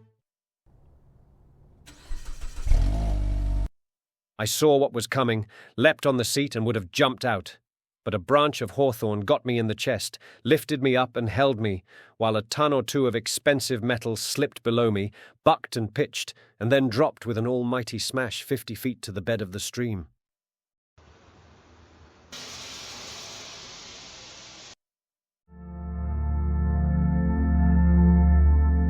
Slowly, that thorn let me go. I subsided first on the hedge, and then very gently on a bower of nettles. As I scrambled to my feet, a hand took me by the arm, and a sympathetic and badly scared voice asked me if I were hurt. I found myself looking at a tall young man in goggles and a leather ulster, who kept on blessing his soul and whinnying apologies. For myself, once I got my wind back, I was rather glad than otherwise.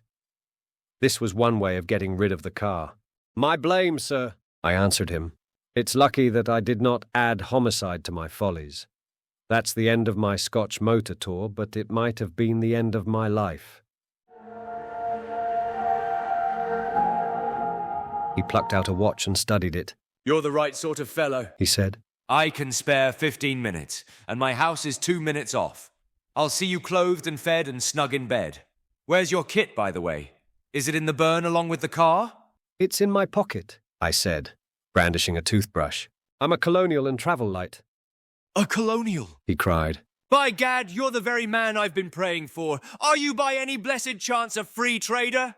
"I am," said I, without the foggiest notion of what he meant. He patted my shoulder and hurried me into his car.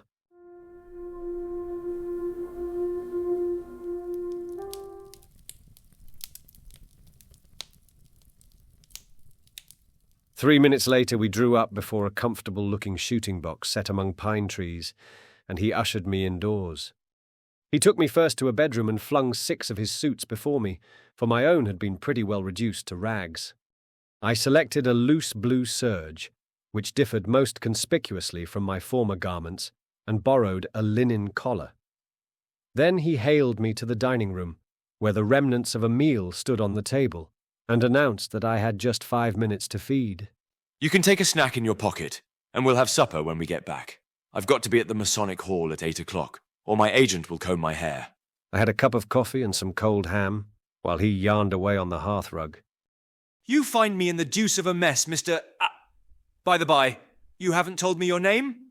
Twisden? Any relation of old Tommy Twisden of the 60th? No? Well, you see, I'm Liberal candidate for this part of the world, and I had a meeting on tonight at Brattleburn. That's my chief town, and an infernal Tory stronghold. I had got the colonial ex-premier fellow, Crumpleton, coming to speak for me tonight, and had the thing tremendously billed and the whole place ground-baited. This afternoon I had a wire from the ruffian saying he had got influenza at Blackpool, and here am I left to do the whole thing myself.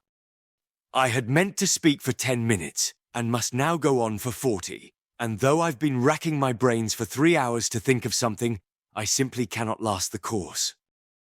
Now you've got to be a good chap and help me. You're a free trader and can tell our people what a washout protection is in the colonies. All you fellows have the gift of the gab. I wish to heaven I had it." "I'll be for evermore in your debt. I had very few notions about free trade one way or the other, but I saw no other chance to get what I wanted. My young gentleman was far too absorbed in his own difficulties to think how odd it was to ask a stranger who had just missed death by an ace and had lost a 1,000 guinea car to address a meeting for him on the spur of the moment. But my necessities did not allow me to contemplate oddnesses or to pick and choose my supports. "All right," I said. "I'm not much good as a speaker, but I'll tell them a bit about Australia." At my words, the cares of the ages slipped from his shoulders, and he was rapturous in his thanks. He lent me a big driving coat, and never troubled to ask why I had started on a motor tour without possessing an ulster. And as we slipped down the dusty roads, poured into my ears the simple facts of his history. He was an orphan, and his uncle had brought him up. I've forgotten the uncle's name, but he was in the cabinet, and you can read his speeches in the papers. He had gone round the world after leaving Cambridge, and then, being short of a job, his uncle had advised politics. I gathered that he had no preference in parties. Good chaps in both, He said cheerfully. and plenty of blighters too. I'm Liberal because my family have always been Whigs. But if he was lukewarm politically, he had strong views on other things. He found out I knew a bit about horses, and jawed away about the Derby entries, and he was full of plans for improving his shooting. Altogether, a very clean, decent, callow young man.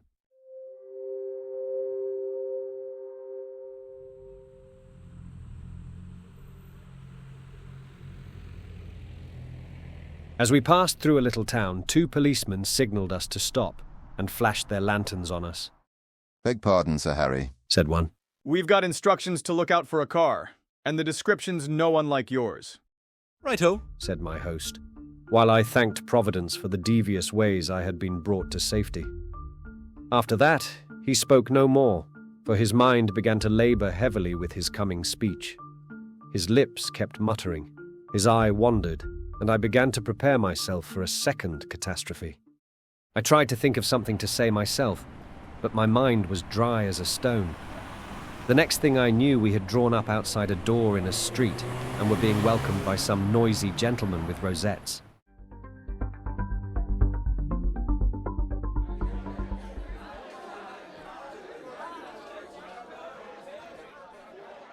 The hall had about 500 in it, women mostly, a lot of bald heads, and a dozen or 2 young men. The chairman, a weaselly minister with a reddish nose, lamented Crumpleton's absence, soliloquized on his influenza, and gave me a certificate as a trusted leader of Australian thought. There were 2 policemen at the door, and I hoped they took note of that testimonial. Then Sir Harry started. I never heard anything like it. He didn't begin to know how to talk. He had about a bushel of notes from which he read, and when he let go of them, he fell into one prolonged stutter. Every now and then he remembered a phrase he had learned by heart, straightened his back, and gave it off like Henry Irving, and the next moment he was bent double and crooning over his papers. It was the most appalling rot, too. He talked about the German menace, and said it was all a Tory invention to cheat the poor of their rights and keep back the great flood of social reform, but that organised labour realised this and laughed the Tories to scorn.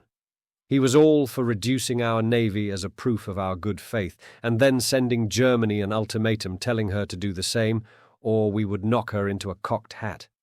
He said that, but for the Tories, Germany and Britain would be fellow workers in peace and reform. I thought of the little black book in my pocket. A giddy lot Scudder's friends cared for peace and reform. Yet in a queer way I liked the speech. You could see the niceness of the chap shining out behind the muck with which he had been spoon-fed. Also, it took a load off my mind. I mightn't be much of an orator, but I was 1,000% better than Sir Harry. I didn't get on so badly when it came to my turn. I simply told them all I could remember about Australia, praying there should be no Australian there. All about its Labour Party and emigration and universal service. I doubt if I remembered to mention free trade. But I said there were no Tories in Australia, only Labour and Liberals. That fetched a cheer, and I woke them up a bit when I started in to tell them the kind of glorious business I thought could be made out of the empire if we really put our backs into it. Altogether, I fancy I was rather a success. The minister didn't like me, though, and when he proposed a vote of thanks, spoke of Sir Harry's speech as statesmanlike and mine as having the eloquence of an emigration agent.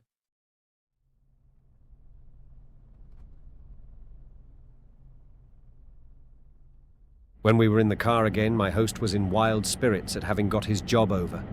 A ripping speech, Twisden, he said. Now you're coming home with me? I'm all alone, and if you'll stop a day or two, I'll show you some very decent fishing.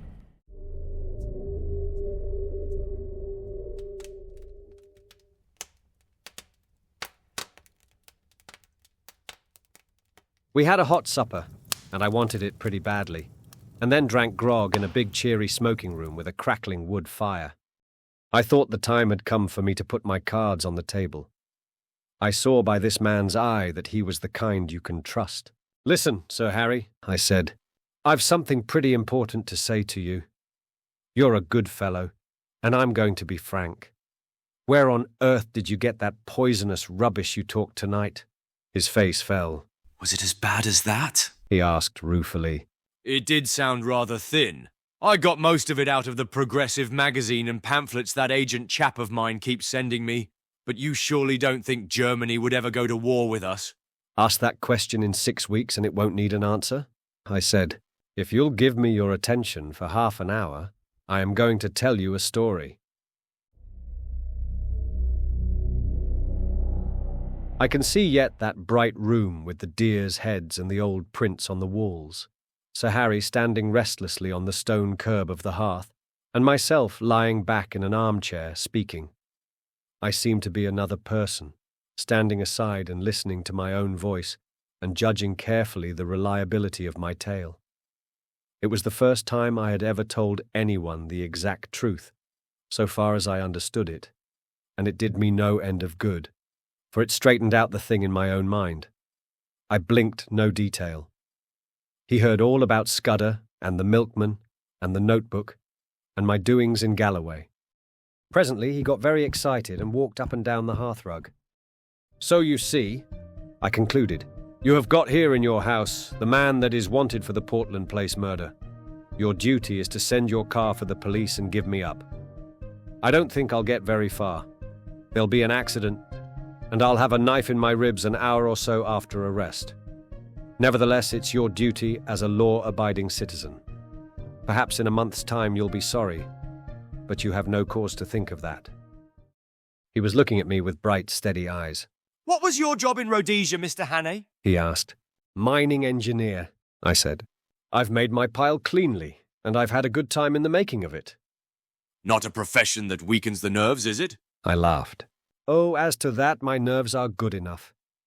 I took down a hunting knife from a stand on the wall and did the old Mashona trick of tossing it and catching it in my lips. That wants a pretty steady heart. He watched me with a smile. I don't want proofs. I may be an arse on the platform, but I can size up a man. You're no murderer and you're no fool, and I believe you are speaking the truth. I'm going to back you up. Now, what can I do? First, I want you to write a letter to your uncle. I've got to get in touch with the government people sometime before the 15th of June. He pulled his moustache. That won't help you. This is Foreign Office business, and my uncle would have nothing to do with it. Besides, you'd never convince him. No, I'll go one better. I'll write to the permanent secretary at the Foreign Office. He's my godfather and one of the best going. What do you want? He sat down at a table and wrote to my dictation. The gist of it was that if a man called Twisden, I thought I had better stick to that name, turned up before June 15th, he was to entreat him kindly. He said Twisden would prove his bona fides by passing the word. Blackstone. And whistling. Annie Laurie. Good, said Sir Harry. That's the proper style. By the way, you'll find my godfather, his name's Sir Walter Bullivant, down at his country cottage for Whitsuntide. It's close to Artenswell on the Kennet. That's done. Now, what's the next thing? You're about my height. Lend me the oldest tweed suit you've got. Anything will do, so long as the colour is the opposite of the clothes I destroyed this afternoon. Then show me a map of the neighbourhood and explain to me the lie of the land. Lastly, if the police come seeking me, just show them the car in the glen. If the other lot turn up, tell them I caught the South Express after your meeting. He did, or promised to do, all these things. I shaved off the remnants of my moustache and got inside an ancient suit of what I believe is called heather mixture. The map gave me some notion of my whereabouts and told me the two things I wanted to know, where the main railway to the south could be joined, and what were the wildest districts near at hand. At 2 o'clock, he wakened me from my slumbers in the smoking room armchair and led me blinking into the dark, starry night. An old bicycle was found in a tool shed and handed over to me. First turn to the right up by the long fir wood. He enjoined. By daybreak you'll be well into the hills. Then I should pitch the machine into a bog and take to the moors on foot. You can put in a week among the shepherds and be as safe as if you were in New Guinea. I pedalled diligently up steep roads of hill gravel till the skies grew pale with morning. As the mists cleared before the sun, I found myself in a wide green world with glens falling on every side and a faraway blue horizon. Here, at any rate, I could get early news of my enemies.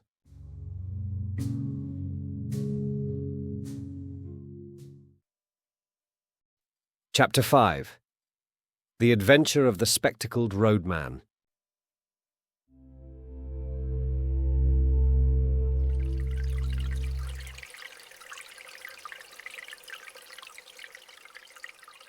I sat down on the very crest of the pass and took stock of my position.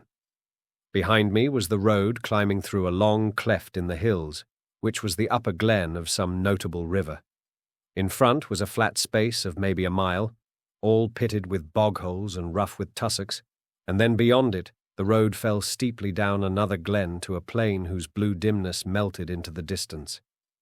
To left and right were round-shouldered green hills as smooth as pancakes, but to the south, that is the left hand, there was a glimpse of high, heathery mountains, which I remembered from the map as the big knot of hill which I had chosen for my sanctuary. I was on the central boss of a huge upland country, and could see everything moving for miles. In the meadows below the road, half a mile back, a cottage smoked, but it was the only sign of human life. Otherwise, there was only the calling of plovers and the tinkling of little streams. It was now about 7 o'clock, and as I waited, I heard once again that ominous beat in the air. Then I realized that my vantage ground might be in reality a trap. There was no cover for a tom-tit in those bald green places. I sat quite still and hopeless while the beat grew louder. Then I saw an aeroplane coming up from the east. It was flying high, but as I looked it dropped several hundred feet and began to circle round the knot of hill in narrowing circles, just as a hawk wheels before it pounces. Now it was flying very low, and now the observer on board caught sight of me. I could see one of the two occupants examining me through glasses. Suddenly it began to rise in swift whirls, and the next I knew it was speeding eastward again till it became a speck in the blue morning.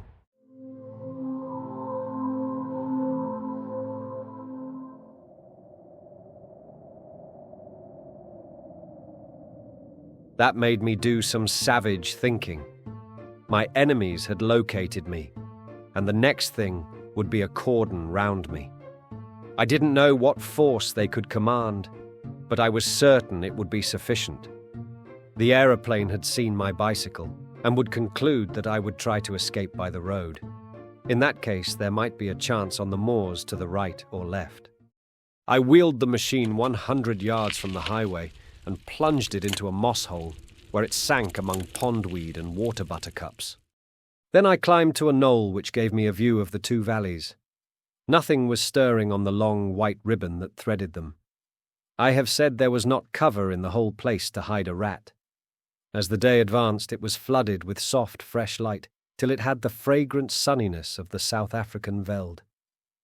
At other times I would have liked the place, but now it seemed to suffocate me. The free moorlands were prison walls, and the keen hill air was the breath of a dungeon. I tossed a coin, heads right, tails left, and it fell heads, so I turned to the north.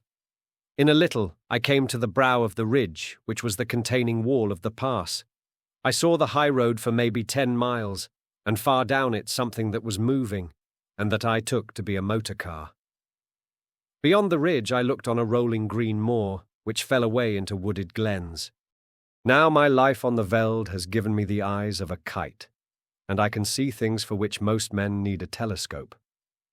Away down the slope, a couple of miles away, several men were advancing, like a row of beaters at a shoot. I dropped out of sight behind the skyline. That way was shut to me, and I must try the bigger hills to the south beyond the highway. The car I had noticed was getting nearer, but it was still a long way off with some very steep gradients before it. I ran hard, crouching low except in the hollows, and as I ran I kept scanning the brow of the hill before me. Was it imagination? Or did I see figures, 1, 2, perhaps more, moving in a glen beyond the stream? If you are hemmed in on all sides in a patch of land, there is only one chance of escape. You must stay in the patch and let your enemies search it and not find you. That was good sense. But how on earth was I to escape notice in that tablecloth of a place? I would have buried myself to the neck in mud, or lain below water, or climbed the tallest tree. But there was not a stick of wood. The bog holes were little puddles. The stream was a slender trickle. There was nothing but short heather and bare hill bent and the white highway.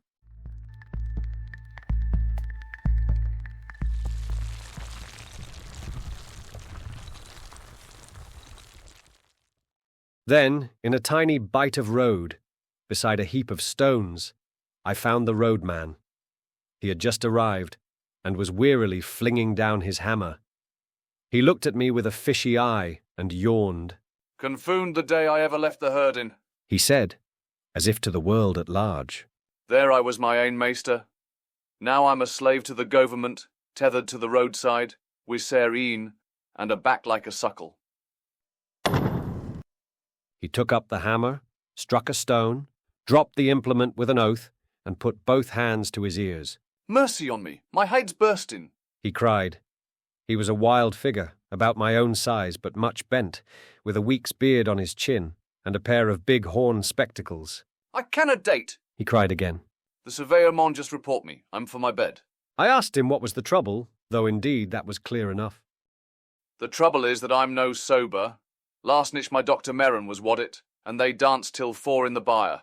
Me and some of the childs sat down to the drinking, and here I am.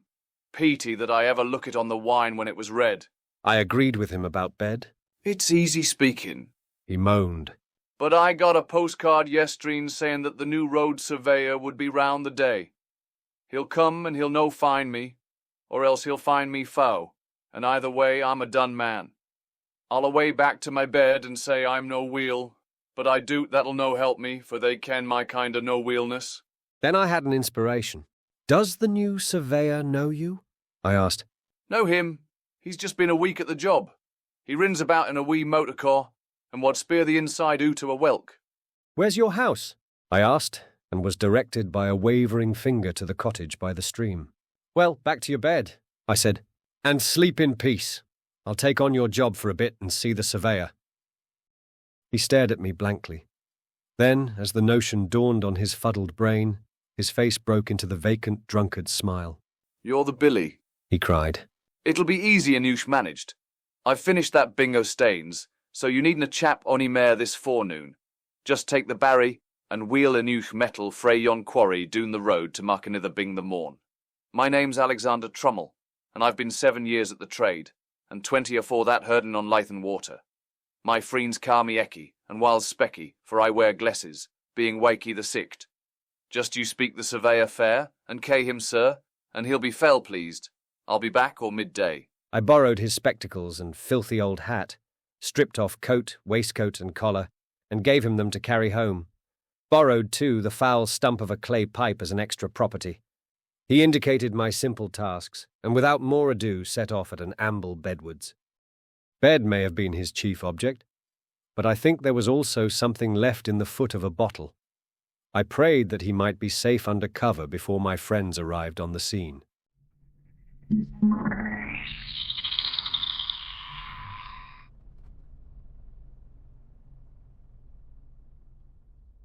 Then I set to work to dress for the part. I opened the collar of my shirt. It was a vulgar blue and white check such as ploughmen wear, and revealed a neck as brown as any tinker's. I rolled up my sleeves, and there was a forearm which might have been a blacksmith's, sunburnt and rough with old scars. I got my boots and trouser legs all white from the dust of the road, and hitched up my trousers, tying them with string below the knee. Then I set to work on my face. With a handful of dust, I made a watermark round my neck, the place where Mr. Turnbull's Sunday ablutions might be expected to stop. I rubbed a good deal of dirt also into the sunburn of my cheeks. A roadman's eyes would no doubt be a little inflamed, so I contrived to get some dust in both of mine, and by dint of vigorous rubbing produced a bleary effect. The sandwiches Sir Harry had given me had gone off with my coat, but the roadman's lunch, tied up in a red handkerchief, was at my disposal. I ate with great relish several of the thick slabs of scone and cheese and drank a little of the cold tea. In the handkerchief was a local paper tied with string and addressed to Mr. Turnbull, obviously meant to solace his midday leisure. I did up the bundle again and put the paper conspicuously beside it. My boots did not satisfy me, but by dint of kicking among the stones I reduced them to the granite-like surface which marks a roadman's footgear. Then I bit and scraped my fingernails till the edges were all cracked and uneven. The men I was matched against would miss no detail. I broke one of the bootlaces and retied it in a clumsy knot, and loosed the other so that my thick grey socks bulged over the uppers. Still no sign of anything on the road. The motor I had observed 30 minutes ago must have gone home. My toilet complete, I took up the barrow and began my journeys to and from the quarry 100 yards off. I remember an old scout in Rhodesia who had done many queer things in his day, once telling me that the secret of playing a part was to think yourself into it. You could never keep it up, he said, unless you could manage to convince yourself that you were it. So I shut off all other thoughts and switched them on to the road mending. I thought of the little white cottage as my home. I recalled the years I had spent herding on Leithen water. I made my mind dwell lovingly on sleep in a box bed and a bottle of cheap whiskey. Still nothing appeared on that long white road. Now and then a sheep wandered off the heather to stare at me. A heron flopped down to a pool in the stream and started to fish, taking no more notice of me than if I had been a milestone. On I went, trundling my loads of stone with the heavy step of the professional. Soon I grew warm, and the dust on my face changed into solid and abiding grit. I was already counting the hours till evening should put a limit to Mr. Turnbull's monotonous toil.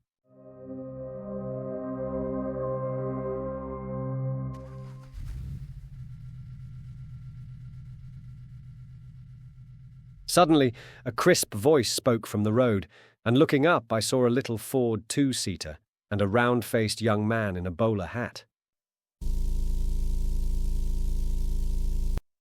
"Are you Alexander Turnbull?" he asked. "I am the new county road surveyor. You live at Black Hopefoot and have charge of the section from Laidlaw Byres to the Riggs? Good. A fair bit of road, Turnbull, and not badly engineered. A little soft about a mile off and the edges want cleaning. See you look after that. Good morning. You'll know me the next time you see me." Clearly my get-up was good enough for the dreaded surveyor. I went on with my work, and as the morning grew towards noon, I was cheered by a little traffic. A baker's van breasted the hill and sold me a bag of ginger biscuits which I stowed in my trouser pockets against emergencies. Then a herd passed with sheep and disturbed me somewhat by asking loudly, "What had become of Specky?" "In bed with a colic," I replied, and the herd passed on. Just about midday, a big car stole down the hill, glided past and drew up 100 yards beyond. Its 3 occupants descended as if to stretch their legs and sauntered towards me. 2 of the men I had seen before from the window of the Galloway Inn, one lean, sharp, and dark, the other comfortable and smiling. The third had the look of a countryman, a vet, perhaps, or a small farmer. He was dressed in ill-cut knickerbockers, and the eye in his head was as bright and wary as a hen's. "Morning," said the last. "That's a fine, easy job of yours." I had not looked up on their approach, and now, when accosted, I slowly and painfully straightened my back, after the manner of roadmen, spat vigorously, after the manner of the low Scot, and regarded them steadily before replying. I confronted 3 pairs of eyes that missed nothing. "There's war jobs, and there's better," I said sententiously. I would rather hae yours, sitting a day on your hinderlands on they cushions. It's you and your muckle cause that wreck my roads. If we had our richts, ye should be made to mend what ye break. The bright-eyed man was looking at the newspaper lying beside Turnbull's bundle. I see you get your papers in good time, he said. I glanced at it casually. Aye, in good time. Seeing that paper came out last Saturday, I'm just 6 days late. He picked it up, glanced at the superscription, and laid it down again. One of the others had been looking at my boots, and a word in German called the speaker's attention to them. You've a fine taste in boots, he said. These were never made by a country shoemaker. They were not, I said readily. They were made in London. I got them frae the gentleman that was here the previous year for the shooting. What was his name now? And I scratched a forgetful head. Again the sleek one spoke in German. Let us get on, he said. This fellow is all right. They asked one last question. Did you see anyone pass early this morning? He might be on a bicycle or he might be on foot. I very nearly fell into the trap and told a story of a bicyclist hurrying past in the grey dawn. But I had the sense to see my danger. I pretended to consider very deeply. I wasn't up very early, I said. You see, my doctor was married last nicht, and we keepit it up late. I opened the house door about 7 and there was naebody on the road then.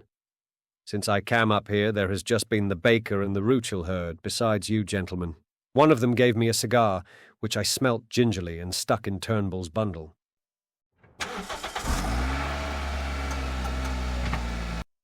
They got into their car and were out of sight in 3 minutes. My heart leaped with an enormous relief, but I went on wheeling my stones.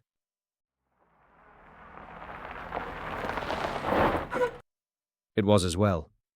For 10 minutes later, the car returned, one of the occupants waving a hand to me.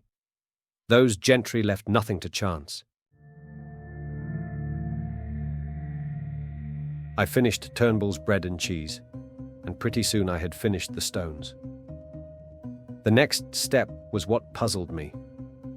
I could not keep up this road-making business for long.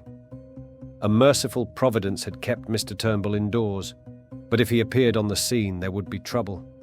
I had a notion that the cordon was still tight round the glen, and that if I walked in any direction I should meet with questioners. But get out I must. No man's nerve could stand more than a day of being spied on. I stayed at my post till 5 o'clock.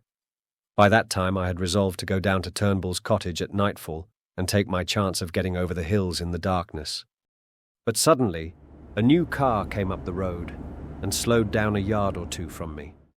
A fresh wind had risen, and the occupant wanted to light a cigarette.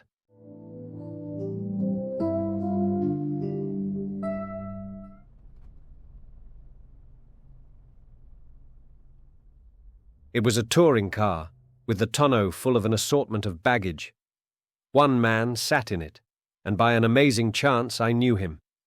His name was Marmaduke Jopley, and he was an offence to creation. He was a sort of blood stockbroker, who did his business by toadying eldest sons and rich young peers and foolish old ladies. Marmee Was a familiar figure, I understood, at balls and polo weeks and country houses. He was an adroit scandal-monger, and would crawl a mile on his belly to anything that had a title or a million. I had a business introduction to his firm when I came to London, and he was good enough to ask me to dinner at his club.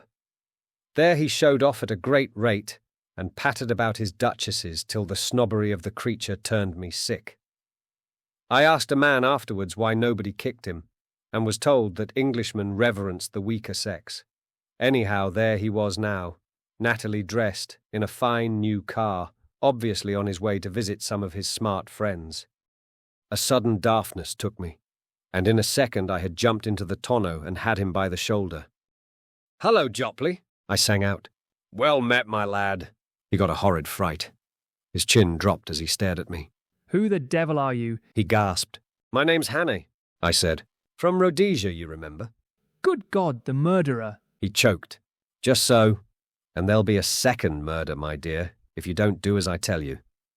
Give me that coat of yours. That cap, too." He did as he was bid, for he was blind with terror. Over my dirty trousers and vulgar shirt I put on his smart driving coat, which buttoned high at the top, and thereby hid the deficiencies of my collar. I stuck the cap on my head and added his gloves to my get-up.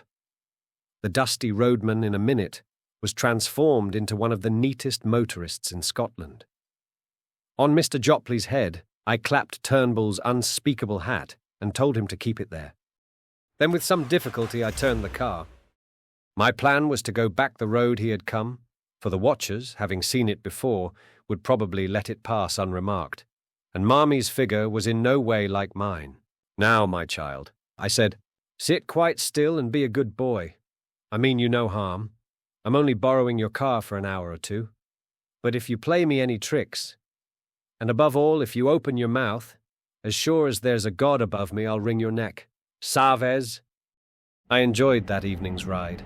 We ran 8 miles down the valley through a village or two, and I could not help noticing several strange-looking folk lounging by the roadside. These were the watchers who would have had much to say to me if I had come in other garb or company. As it was, they looked incuriously on. One touched his cap in salute, and I responded graciously.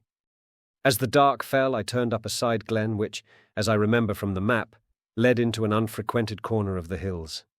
Soon the villages were left behind, then the farms, and then even the wayside cottage. Presently, we came to a lonely moor, where the night was blackening the sunset gleam in the bog pools. Here we stopped, and I obligingly reversed the car and restored to Mr. Jopley his belongings. "1,000 thanks," I said. "There's more use in you than I thought. Now be off and find the police." As I sat on the hillside, watching the tail light dwindle, I reflected on the various kinds of crime I had now sampled. Contrary to general belief, I was not a murderer, but I had become an unholy liar, a shameless impostor, and a highwayman with a marked taste for expensive motor cars.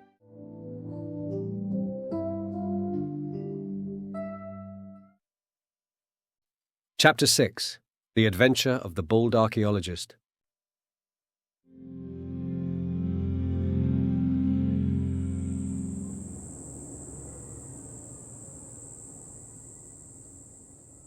I spent the night on a shelf of the hillside, in the lee of a boulder, where the heather grew long and soft.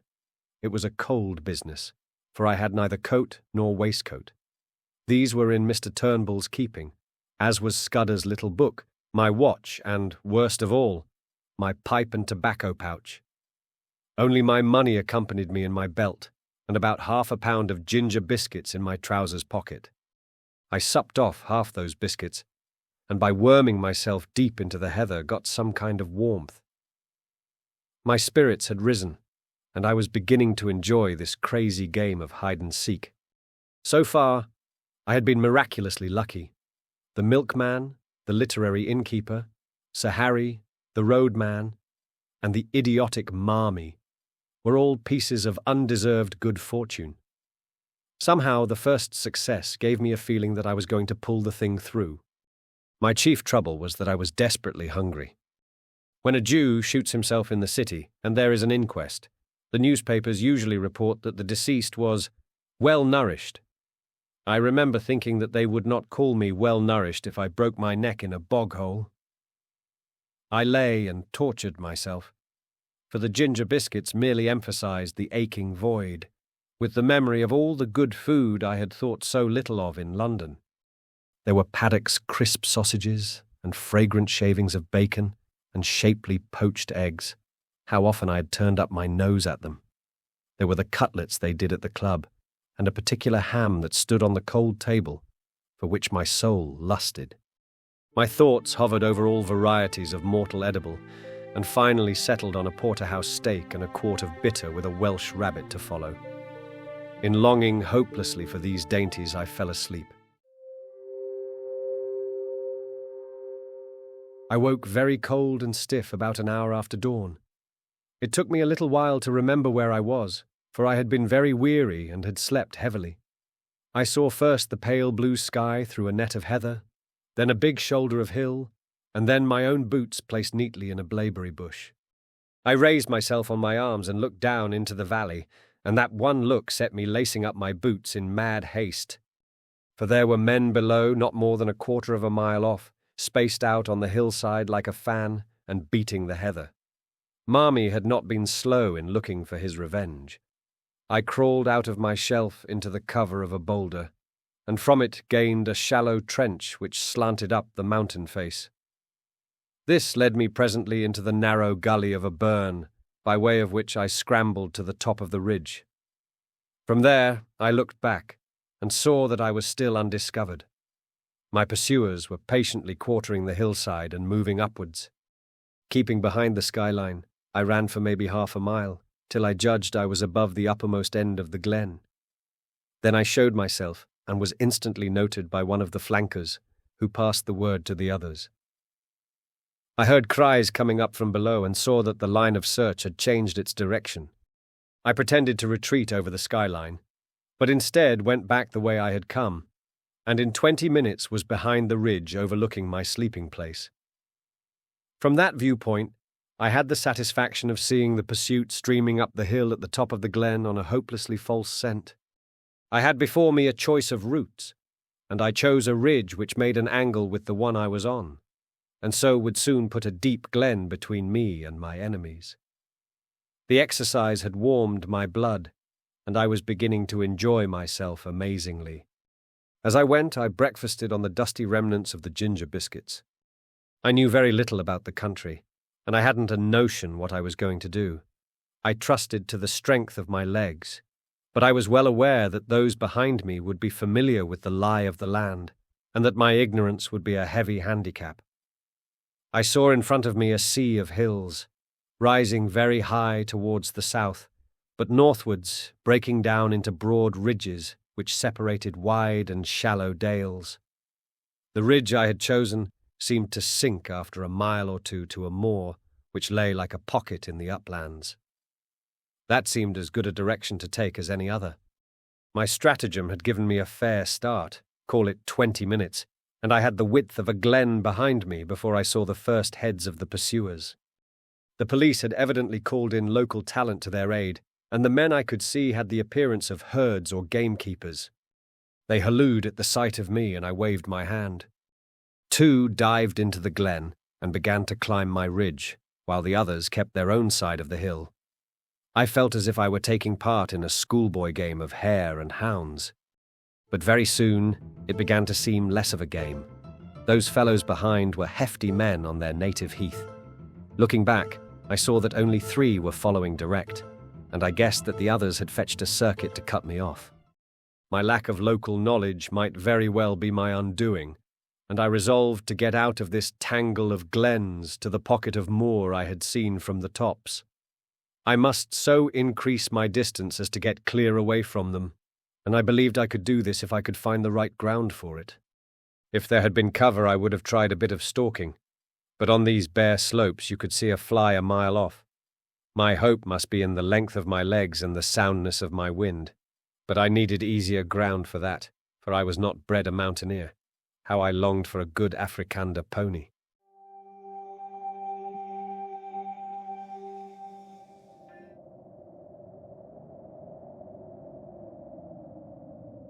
I put on a great spurt and got off my ridge and down into the moor before any figures appeared on the skyline behind me. I crossed a burn and came out on a high road which made a pass between 2 glens. All in front of me was a big field of heather sloping up to a crest, which was crowned with an odd feather of trees. In the dike by the roadside was a gate, from which a grass-grown track led over the first wave of the moor.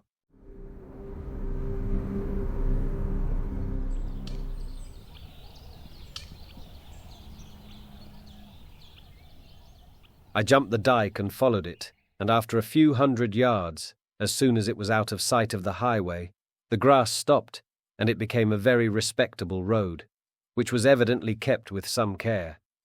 Clearly it ran to a house, and I began to think of doing the same. Hitherto my luck had held, and it might be that my best chance would be found in this remote dwelling. Anyhow, there were trees there, and that meant cover.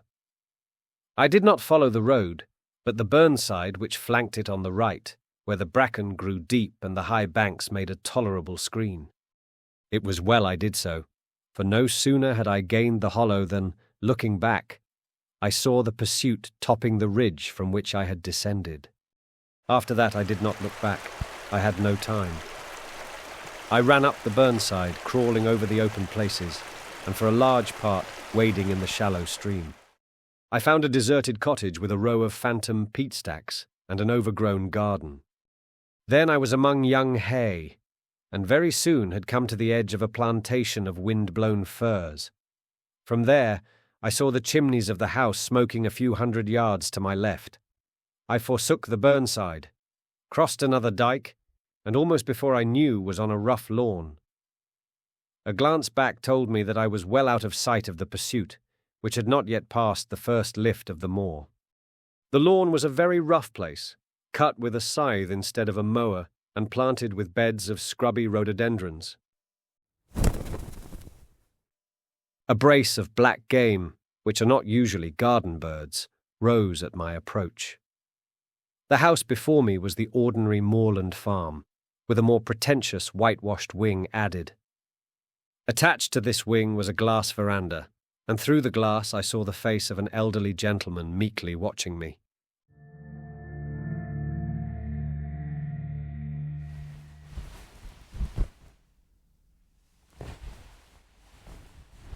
I stalked over the border of coarse hill gravel and entered the open veranda door. Within was a pleasant room, glass on one side, and on the other a mass of books. More books showed in an inner room. On the floor, instead of tables, stood cases such as you see in a museum, filled with coins and queer stone implements.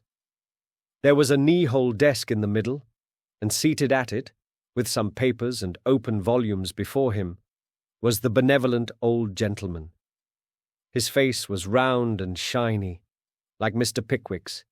Big glasses were stuck on the end of his nose, and the top of his head was as bright and bare as a glass bottle. He never moved when I entered, but raised his placid eyebrows and waited on me to speak. It was not an easy job, with about 5 minutes to spare, to tell a stranger who I was and what I wanted, and to win his aid.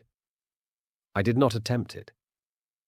There was something about the eye of the man before me, something so keen and knowledgeable that I could not find a word. I simply stared at him and stuttered. "You seem in a hurry, my friend," he said slowly. I nodded towards the window.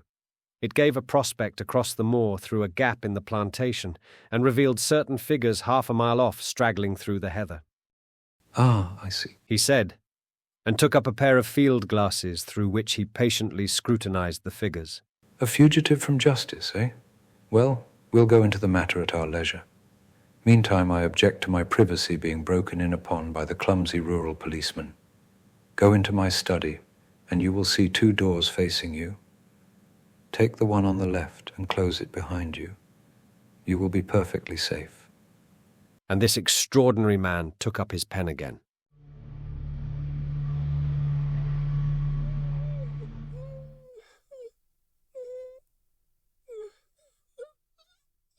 I did as I was bid, and found myself in a little dark chamber which smelt of chemicals, and was lit only by a tiny window high up in the wall.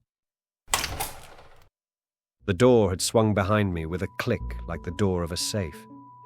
Once again, I had found an unexpected sanctuary. All the same, I was not comfortable. There was something about the old gentleman which puzzled and rather terrified me. He had been too easy and ready, almost as if he had expected me, and his eyes had been horribly intelligent.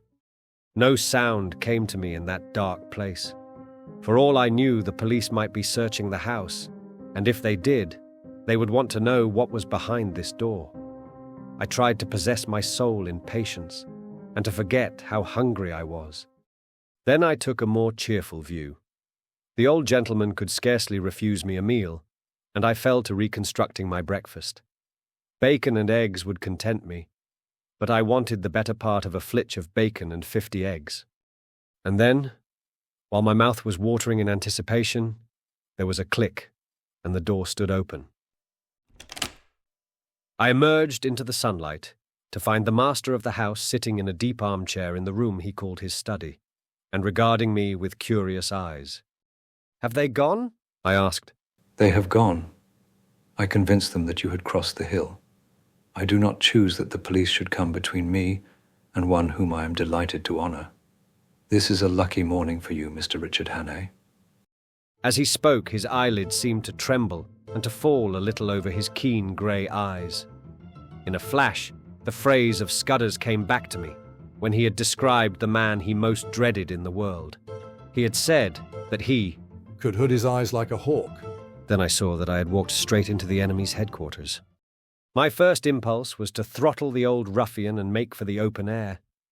He seemed to anticipate my intention, for he smiled gently and nodded to the door behind me. I turned and saw 2 men servants who had me covered with pistols. He knew my name, but he had never seen me before. And as the reflection darted across my mind, I saw a slender chance. "I don't know what you mean," I said roughly. "And who are you calling Richard Hannay? My name's Ainsley." So? He said, still smiling. But of course you have others. We won't quarrel about a name. I was pulling myself together now, and I reflected that my garb, lacking coat and waistcoat and collar, would at any rate not betray me. I put on my surliest face and shrugged my shoulders.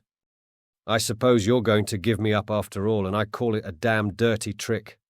My God, I wish I had never seen that cursed motor car. Here's the money and be damned to you." And I flung 4 sovereigns on the table. He opened his eyes a little. Oh no, I shall not give you up. My friends and I will have a little private settlement with you, that is all. You know a little too much, Mr. Hannay. You are a clever actor, but not quite clever enough. He spoke with assurance, but I could see the dawning of a doubt in his mind.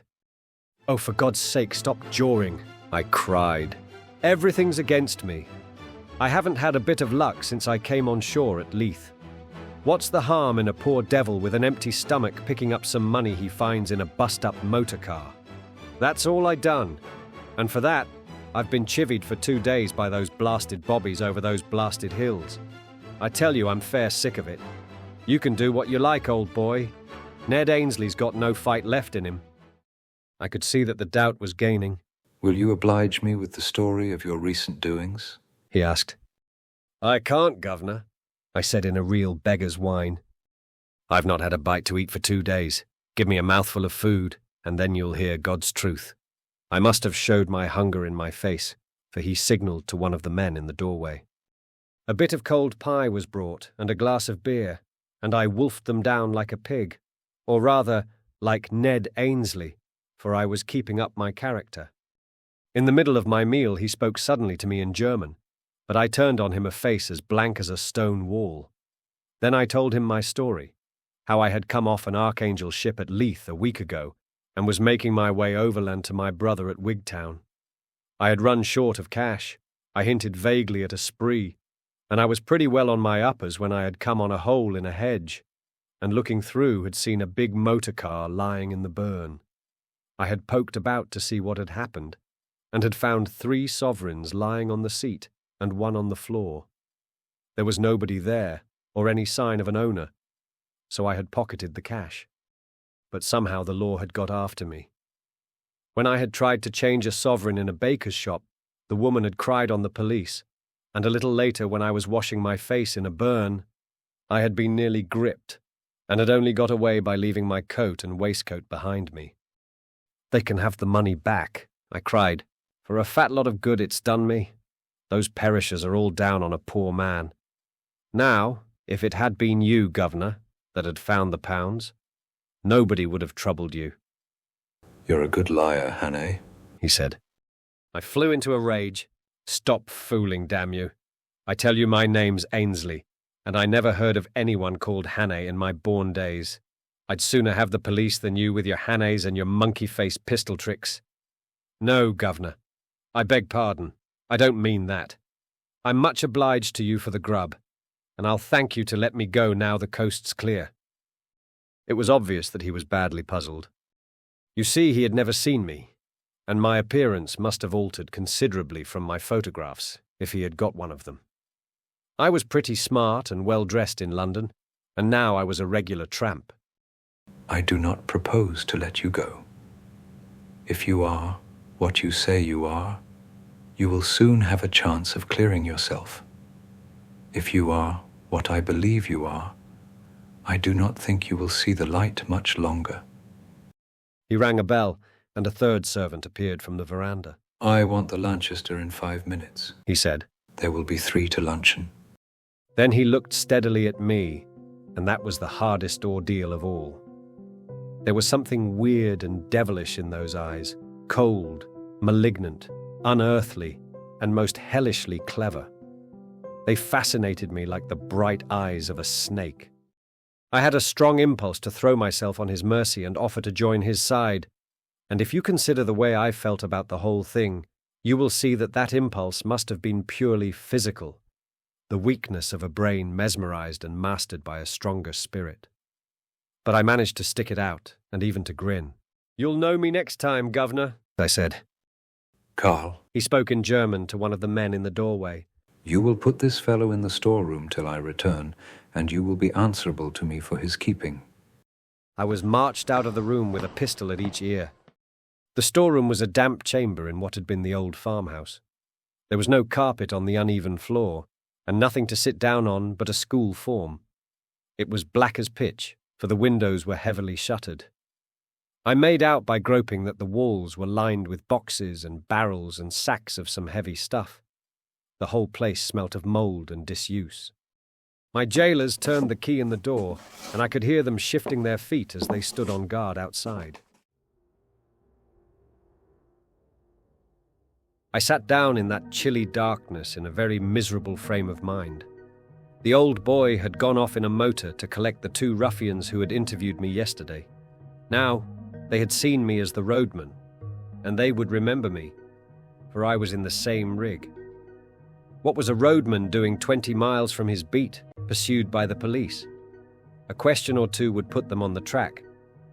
Probably they had seen Mr. Turnbull, probably Marmee too. Most likely they could link me up with Sir Harry, and then the whole thing would be crystal clear. What chance had I in this moorland house with 3 desperadoes and their armed servants? I began to think wistfully of the police, now plodding over the hills after my wraith. They at any rate were fellow countrymen and honest men, and their tender mercies would be kinder than these ghoulish aliens. But they wouldn't have listened to me. That old devil with the eyelids had not taken long to get rid of them. I thought he probably had some kind of graft with the constabulary. Most likely he had letters from cabinet ministers saying he was to be given every facility for plotting against Britain. That's the sort of owlish way we run our politics in this jolly old country. The 3 would be back for lunch, so I hadn't more than a couple of hours to wait. It was simply waiting on destruction, for I could see no way out of this mess. I wished that I had Scudder's courage, for I am free to confess I didn't feel any great fortitude. The only thing that kept me going was that I was pretty furious. It made me boil with rage to think of those 3 spies getting the pull on me like this. I hoped that at any rate I might be able to twist one of their necks before they downed me. The more I thought of it, the angrier I grew, and I had to get up and move about the room. I tried the shutters, but they were the kind that lock with a key, and I couldn't move them. From the outside came the faint clucking of hens in the warm sun. Then I groped among the sacks and boxes. I couldn't open the latter, and the sacks seemed to be full of things like dog biscuits that smelt of cinnamon. But, as I circumnavigated the room, I found a handle in the wall which seemed worth investigating. It was the door of a wall cupboard, what they call a press in Scotland, and it was locked. I shook it, and it seemed rather flimsy. For want of something better to do, I put out my strength on that door, getting some purchase on the handle by looping my braces round it. Presently the thing gave with a crash which I thought would bring in my warders to inquire. I waited for a bit, and then started to explore the cupboard shelves. There was a multitude of queer things there. I found an odd vesta or 2 in my trouser pockets and struck a light. It was out in a second, but it showed me one thing. There was a little stock of electric torches on one shelf, I picked up one and found it was in working order. With the torch to help me, I investigated further. There were bottles and cases of queer-smelling stuffs, chemicals no doubt for experiments, and there were coils of fine copper wire and yanks of thin oiled silk. There was a box of detonators and a lot of cord for fuses. Then away at the back of the shelf, I found a stout brown cardboard box, and inside it a wooden case. I managed to wrench it open, and within lay 6 little grey bricks, each 2 inches square. I took up one and found that it crumbled easily in my hand. Then I smelt it and put my tongue to it. After that, I sat down to think. I hadn't been a mining engineer for nothing, and I knew lentonite when I saw it. With one of these bricks, I could blow the house to smithereens. I had used the stuff in Rhodesia and knew its power. But the trouble was that my knowledge wasn't exact. I had forgotten the proper charge and the right way of preparing it, and I wasn't sure about the timing. I had only a vague notion, too, as to its power, for though I had used it, I had not handled it with my own fingers. But it was a chance, the only possible chance. It was a mighty risk, but against it was an absolute black certainty.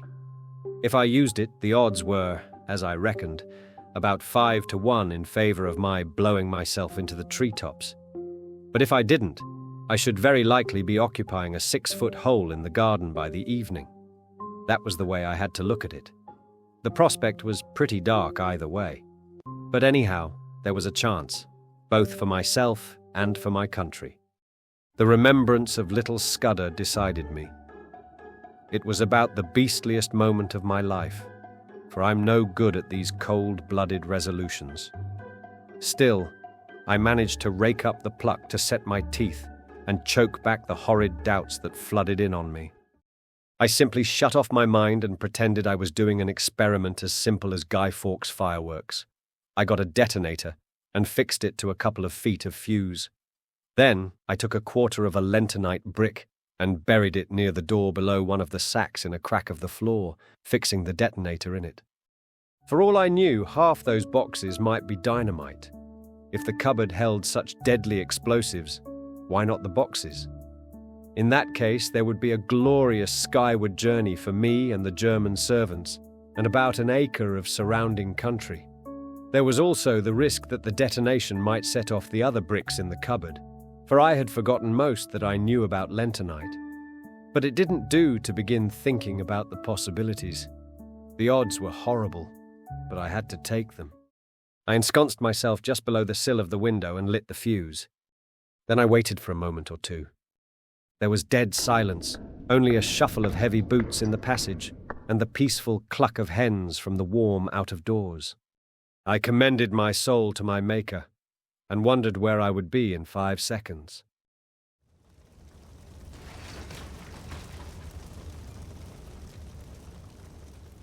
A great wave of heat seemed to surge upwards from the floor and hang for a blistering instant in the air. Then the wall opposite me flashed into a golden yellow and dissolved with a rending thunder that hammered my brain into a pulp. Something dropped on me, catching the point of my left shoulder. And then I think I became unconscious. My stupor can scarcely have lasted beyond a few seconds. I felt myself being choked by thick yellow fumes and struggled out of the debris to my feet. Somewhere behind me I felt fresh air. The jambs of the window had fallen, and through the ragged rent the smoke was pouring out to the summer noon. I stepped over the broken lintel and found myself standing in a yard in a dense and acrid fog. I felt very sick and ill, but I could move my limbs, and I staggered blindly forward away from the house. A small mill lade ran in a wooden aqueduct at the other side of the yard, and into this I fell. The cool water revived me, and I had just enough wits left to think of escape. I squirmed up the lade among the slippery green slime till I reached the mill wheel. Then I wriggled through the axle hole into the old mill and tumbled onto a bed of chaff.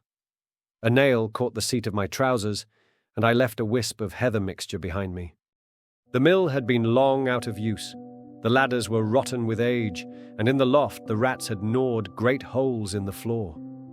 Nausea shook me, and a wheel in my head kept turning, while my left shoulder and arm seemed to be stricken with the palsy. I looked out of the window and saw a fog still hanging over the house and smoke escaping from an upper window. Please God, I had set the place on fire, for I could hear confused cries coming from the other side. But I had no time to linger, since this mill was obviously a bad hiding place. Anyone looking for me would naturally follow the lade, and I made certain the search would begin as soon as they found that my body was not in the storeroom. From another window, I saw that on the far side of the mill stood an old stone dovecote. If I could get there without leaving tracks, I might find a hiding place, for I argued that my enemies, if they thought I could move, would conclude I had made for open country and would go seeking me on the moor. I crawled down the broken ladder, scattering chaff behind me to cover my footsteps. I did the same on the mill floor and on the threshold where the door hung on broken hinges. Peeping out, I saw that between me and the dovecote was a piece of bare, cobbled ground where no footmarks would show. Also, it was mercifully hid by the mill buildings from any view from the house.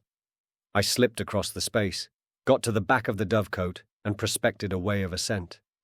That was one of the hardest jobs I ever took on.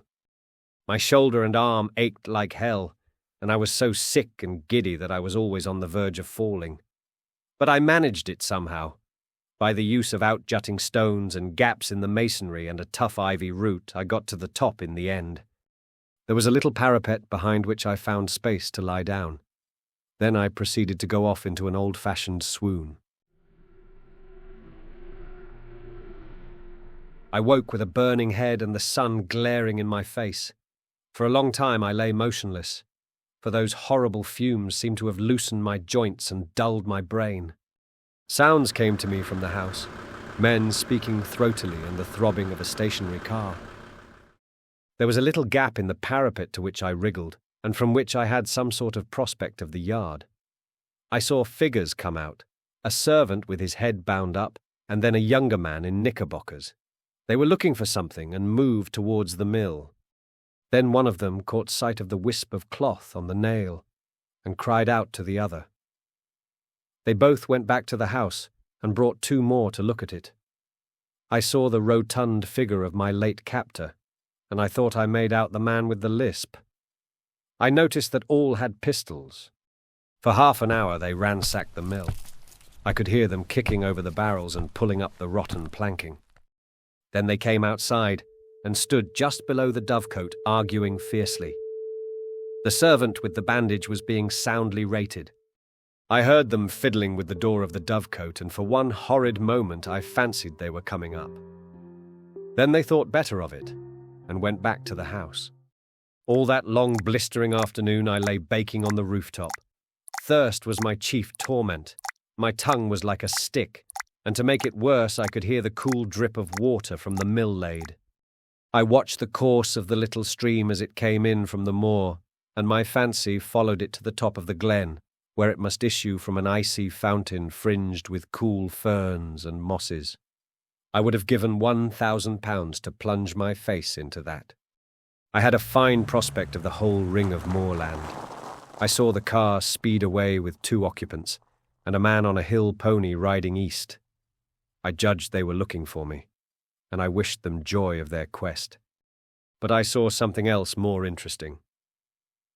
The house stood almost on the summit of a swell of moorland which crowned a sort of plateau, and there was no higher point nearer than the big hills 6 miles off. The actual summit, as I have mentioned, was a biggish clump of trees, firs mostly, with a few ashes and beeches. On the dovecote, I was almost on a level with the treetops and could see what lay beyond. The wood was not solid, but only a ring, and inside was an oval of green turf, for all the world like a big cricket field. I didn't take long to guess what it was. It was an aerodrome, and a secret one. The place had been most cunningly chosen. For suppose anyone were watching an aeroplane descending here, he would think it had gone over the hill beyond the trees. As the place was on the top of a rise in the midst of a big amphitheatre, any observer from any direction would conclude it had passed out of view behind the hill. Only a man very close at hand would realize that the aeroplane had not gone over, but had descended in the midst of the wood. An observer with a telescope on one of the higher hills might have discovered the truth, but only herds went there, and herds do not carry spyglasses. When I looked from the dovecote, I could see far away a blue line which I knew was the sea, and I grew furious to think that our enemies had this secret conning tower to rake our waterways. Then I reflected that if that aeroplane came back, the chances were 10 to 1 that I would be discovered. So through the afternoon I lay and prayed for the coming of darkness, and glad I was when the sun went down over the big western hills and the twilight haze crept over the moor. The aeroplane was late. The gloaming was far advanced when I heard the beat of wings and saw it volplaning downward to its home in the wood. Lights twinkled for a bit, and there was much coming and going from the house. Then the dark fell, and silence. Thank God it was a black night. The moon was well on its last quarter, and would not rise till late. My thirst was too great to allow me to tarry. So about 9 o'clock, so far as I could judge, I started to descend. It wasn't easy, and halfway down I heard the back door of the house open and saw the gleam of a lantern against the mill wall. For some agonizing minutes I hung by the ivy and prayed that whoever it was would not come round by the dovecote. Then the light disappeared, and I dropped as softly as I could onto the hard soil of the yard. I crawled on my belly in the lee of a stone dike till I reached the fringe of trees which surrounded the house. If I had known how to do it, I would have tried to put that aeroplane out of action, but I realized that any attempt would probably be futile. I was pretty certain that there would be some kind of defense round the house, so I went through the wood on hands and knees, feeling carefully every inch before me. It was as well, for presently I came on a wire about 2 feet from the ground. If I had tripped over that, it would doubtless have rung some bell in the house, and I would have been captured. 100 yards farther on, I found another wire cunningly placed on the edge of a small stream. Beyond that lay the moor, and in 5 minutes I was deep in bracken and heather.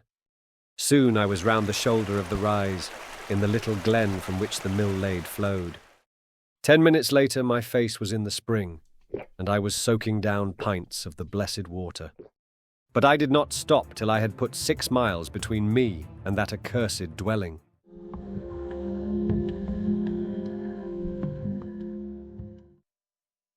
Chapter 7. The Dry-Fly Fisherman.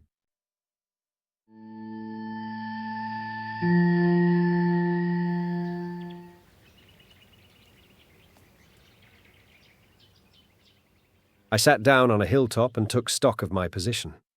I wasn't feeling very happy, for my natural thankfulness at my escape was clouded by my severe bodily discomfort. Those lentonite fumes had fairly poisoned me, and the baking hours on the dovecote hadn't helped matters. I had a crushing headache and felt as sick as a cat. Also, my shoulder was in a bad way. At first I thought it was only a bruise, but it seemed to be swelling, and I had no use of my left arm. My plan was to seek Mr. Turnbull's cottage, recover my garments, and especially Scudder's notebook, and then make for the main line and get back to the south.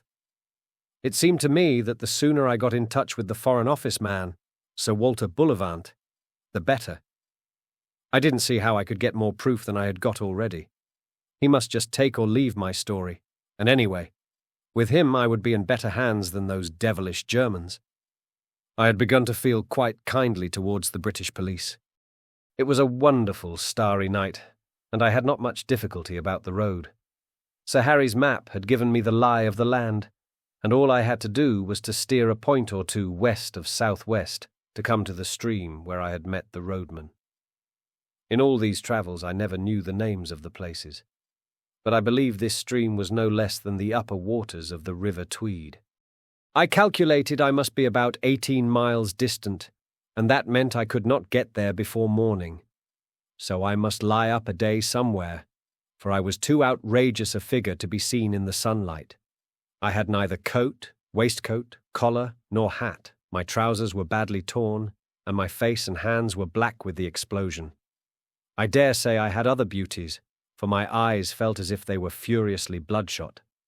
Altogether, I was no spectacle for God-fearing citizens to see on a high road. Very soon after daybreak, I made an attempt to clean myself in a hill burn, and then approached a herd's cottage, for I was feeling the need of food. The herd was away from home, and his wife was alone, with no neighbour for 5 miles. She was a decent old body, and a plucky one, for though she got a fright when she saw me, she had an axe handy, and would have used it on any evildoer. I told her that I had had a fall. I didn't say how, and she saw by my looks that I was pretty sick. Like a true Samaritan, she asked no questions, but gave me a bowl of milk with a dash of whiskey in it, and let me sit for a little by her kitchen fire. She would have bathed my shoulder, but it ached so badly that I would not let her touch it. I don't know what she took me for, a repentant burglar perhaps, for when I wanted to pay her for the milk and tendered £1, which was the smallest coin I had, she shook her head and said something about giving it to them that had a right to it. At this, I protested so strongly that I think she believed me honest, for she took the money and gave me a warm new plaid for it, and an old hat of her man's. She showed me how to wrap the plaid around my shoulders, and when I left that cottage I was the living image of the kind of Scotsman you see in the illustrations to Burns's poems. But at any rate I was more or less clad. It was as well, for the weather changed before midday to a thick drizzle of rain. I found shelter below an overhanging rock in the crook of a burn, where a drift of dead brackens made a tolerable bed. There I managed to sleep till nightfall, waking very cramped and wretched, with my shoulder gnawing like a toothache. I ate the oatcake and cheese the old wife had given me, and set out again just before the darkening. I pass over the miseries of that night among the wet hills. There were no stars to steer by, and I had to do the best I could from my memory of the map. Twice I lost my way, and I had some nasty falls into peat bogs. I had only about 10 miles to go as the crow flies, but my mistakes made it nearer 20. The last bit was completed with set teeth and a very light and dizzy head. But I managed it, and in the early dawn I was knocking at Mr. Turnbull's door. The mist lay close and thick, and from the cottage I could not see the high road.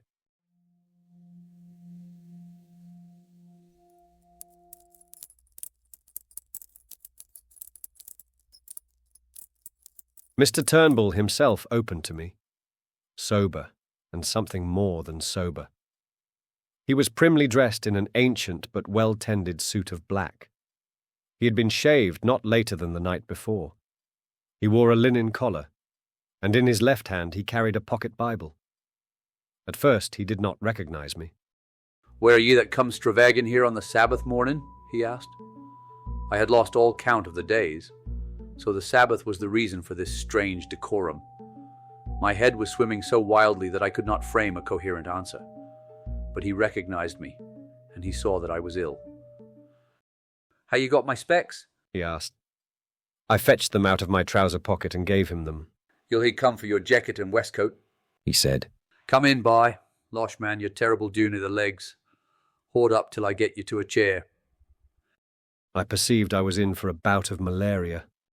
I had a good deal of fever in my bones, and the wet night had brought it out, while my shoulder and the effects of the fumes combined to make me feel pretty bad. Before I knew, Mr. Turnbull was helping me off with my clothes and putting me to bed in one of the 2 cupboards that lined the kitchen walls. He was a true friend in need, that old roadman. His wife was dead years ago, and since his daughter's marriage he lived alone. For the better part of 10 days, he did all the rough nursing I needed. I simply wanted to be left in peace while the fever took its course, and when my skin was cool again I found that the bout had more or less cured my shoulder. But it was a baddish go, and though I was out of bed in 5 days, it took me some time to get my legs again. He went out each morning, leaving me milk for the day, and locking the door behind him, and came in the evening to sit silent in the chimney corner. Not a soul came near the place. When I was getting better, he never bothered me with a question. Several times he fetched me a 2-days-old Scotsman, and I noticed that the interest in the Portland Place murder seemed to have died down. There was no mention of it, and I could find very little about anything except a thing called the General Assembly, some ecclesiastical spree, I gathered. There's a terrible heap of silverine, he said. You'd better count it to see it's there. He never even sought my name. I asked him if anybody had been around making inquiries subsequent to my spell at the road-making. Aye, there was a man in a motor car. He spared way had ta'en my place that day, and I led on I thocht him daft. But he keep it on at me, and sin I said he mun be thinking of my good brither frae the Clush that whiles lent me a horn. He was a worse-looking sowl, and I couldn't understand the half of his English tongue. I was getting restless those last days, and as soon as I felt myself fit, I decided to be off. That was not till the 12th day of June, and as luck would have it, a drover went past that morning taking some cattle to Moffat. He was a man named Hislop, a friend of Turnbull's, and he came in to his breakfast with us and offered to take me with him. I made Turnbull accept £5 for my lodging, and a hard job I had of it. There never was a more independent being. He grew positively rude when I pressed him, and shy and red, and took the money at last without a thank you. When I told him how much I owed him, he grunted something about Aegid turned deserving and nither. You would have thought from our leave-taking that we had parted in disgust. Hislop was a cheery soul, who chattered all the way over the pass and down the sunny vale of Annan. I talked of Galloway markets and sheep prices, and he made up his mind I was a pack shepherd from those parts, whatever that may be. My plaid and my old hat, as I have said, gave me a fine theatrical Scots look, but driving cattle is a mortally slow job, and we took the better part of the day to cover 12 miles. If I had not had such an anxious heart, I would have enjoyed that time. It was shining blue weather, with a constantly changing prospect of brown hills and far green meadows, and a continual sound of larks and curlews and falling streams. But I had no mind for the summer, and little for Hislop's conversation, for as the fateful 15th of June drew near, I was overweighed with the hopeless difficulties of my enterprise.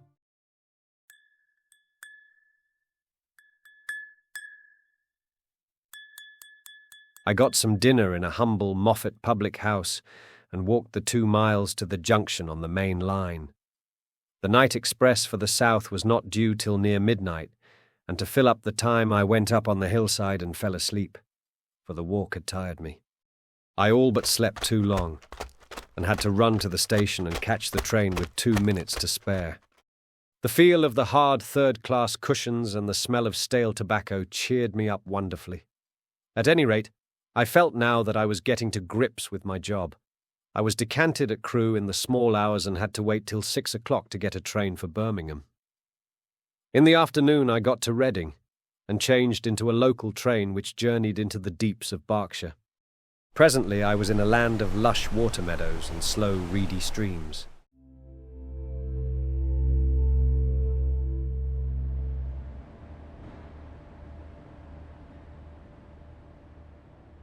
About 8 o'clock in the evening, a weary and travel-stained being, a cross between a farm labourer and a vet, with a checked black and white plaid over his arm, for I did not dare to wear it south of the border, descended at the little station of Artinswell. There were several people on the platform, and I thought I had better wait to ask my way till I was clear of the place. The road led through a wood of great beeches and then into a shallow valley, with the green backs of downs peeping over the distant trees. After Scotland the air smelt heavy and flat, but infinitely sweet, for the limes and chestnuts and lilac bushes were domes of blossom. Presently I came to a bridge, below which a clear, slow stream flowed between snowy beds of water buttercups. A little above it was a mill, and the lasher made a pleasant cool sound in the scented dusk. Somehow the place soothed me and put me at my ease. I fell to whistling as I looked into the green depths, and the tune which came to my lips was Annie Laurie.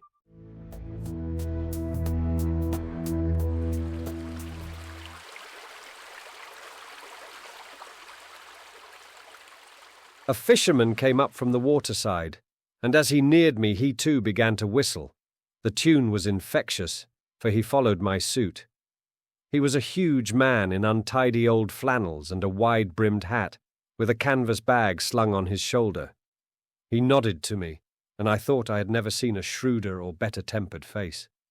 He leaned his delicate 10-foot split cane rod against the bridge and looked with me at the water.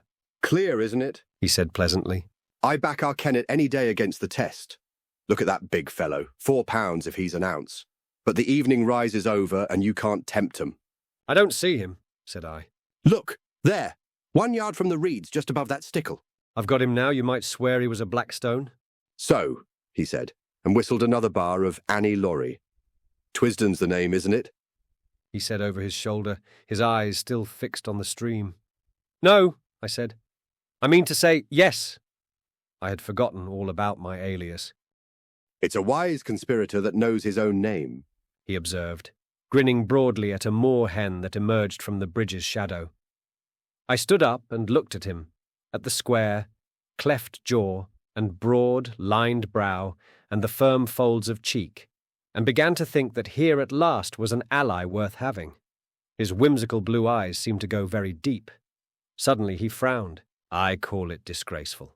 Disgraceful that an able-bodied man like you should dare to beg. You can get a meal from my kitchen, but you'll get no money from me." A dog cart was passing, driven by a young man who raised his whip to salute the fisherman. When he had gone, he picked up his rod. "That's my house," he said, pointing to a white gate 100 yards on. "Wait 5 minutes and then go round to the back door." And with that he left me.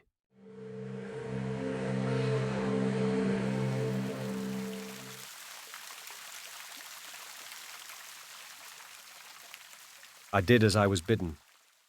I found a pretty cottage with a lawn running down to the stream, and a perfect jungle of Guelder rose and lilac flanking the path. The back door stood open, and a grave butler was awaiting me. "Come this way, sir," he said, and he led me along a passage and up a back staircase to a pleasant bedroom looking towards the river.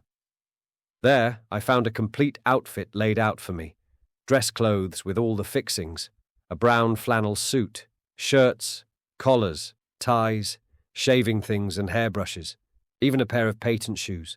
"Sir Walter thought as how Mr. Reggie's things would fit you, sir," said the butler. "He keeps some clothes here, for he comes regular on the weekends. There's a bathroom next door, and I've prepared a 'ot bath. Dinner in half an hour, sir. You'll hear the gong." The grave being withdrew, and I sat down in a chintz-covered easy-chair and gaped. It was like a pantomime to come suddenly out of beggardom into this orderly comfort. Obviously, Sir Walter believed in me, though why he did I could not guess. I looked at myself in the mirror and saw a wild, haggard brown fellow, with a fortnight's ragged beard and dust in ears and eyes, collarless, vulgarly shirted, with shapeless old tweed clothes and boots that had not been cleaned for the better part of a month. I made a fine tramp and a fair drover, and here I was ushered by a prim butler into this temple of gracious ease, and the best of it was that they did not even know my name. I resolved not to puzzle my head, but to take the gifts the gods had provided. I shaved and bathed luxuriously, and got into the dress clothes and clean, crackling shirt, which fitted me not so badly. By the time I had finished, the looking-glass showed a not unpersonable young man.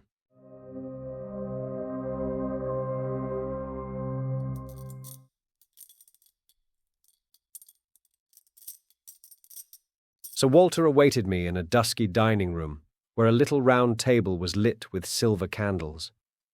The sight of him, so respectable and established and secure, the embodiment of law and government and all the conventions, took me aback and made me feel an interloper. He couldn't know the truth about me, or he wouldn't treat me like this. I simply could not accept his hospitality on false pretenses. "I'm more obliged to you than I can say, but I'm bound to make things clear," I said. "I'm an innocent man, but I'm wanted by the police. I've got to tell you this, and I won't be surprised if you kick me out." He smiled. "That's all right. Don't let that interfere with your appetite. We can talk about these things after dinner. I never ate a meal with greater relish, for I had had nothing all day but railway sandwiches. Sir Walter did me proud, for we drank a good champagne and had some uncommon fine port afterwards. It made me almost hysterical to be sitting there, waited on by a footman and a sleek butler, and remember that I had been living for 3 weeks like a brigand, with every man's hand against me. I told Sir Walter about tiger fish in the Zambezi that bite off your fingers if you give them a chance, and we discussed sport up and down the globe, for he had hunted a bit in his day.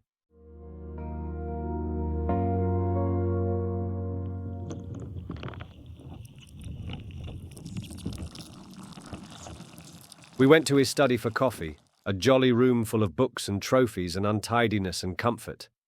I made up my mind that if ever I got rid of this business and had a house of my own, I would create just such a room. Then, when the coffee cups were cleared away, and we had got our cigars alight, my host swung his long legs over the side of his chair and bade me get started with my yarn.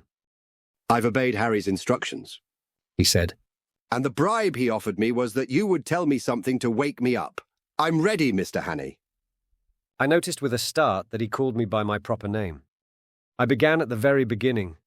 I told of my boredom in London, and the night I had come back to find Scudder gibbering on my doorstep. I told him all Scudder had told me about Carolides and the Foreign Office Conference, and that made him purse his lips and grin. Then I got to the murder, and he grew solemn again. He heard all about the milkman and my time in Galloway, and my deciphering Scudder's notes at the inn. You've got them here? He asked sharply, and drew a long breath when I whipped the little book from my pocket. I said nothing of the contents. Then I described my meeting with Sir Harry and the speeches at the hall. At that, he laughed uproariously. Harry talked dashed nonsense, did he? I quite believe it. He's as good a chap as ever breathed, but his idiot of an uncle has stuffed his head with maggots. Go on, Mr. Hannay. My day as roadman excited him a bit. He made me describe the two fellows in the car very closely, and seemed to be raking back in his memory. He grew merry again when he heard of the fate of that ass Jopley. But the old man in the moorland house solemnized him. Again I had to describe every detail of his appearance.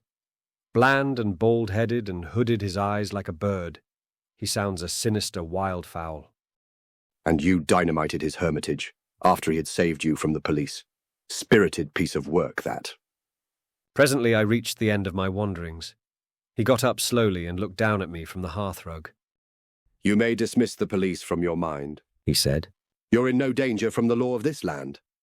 Great Scott, I cried. Have they got the murderer?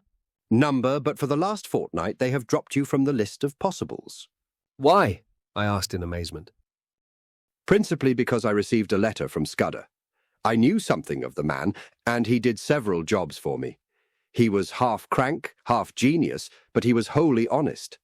The trouble about him was his partiality for playing a lone hand. That made him pretty well useless in any secret service. A pity, for he had uncommon gifts. I think he was the bravest man in the world, for he was always shivering with fright, and yet nothing would choke him off. I had a letter from him on the 31st of May.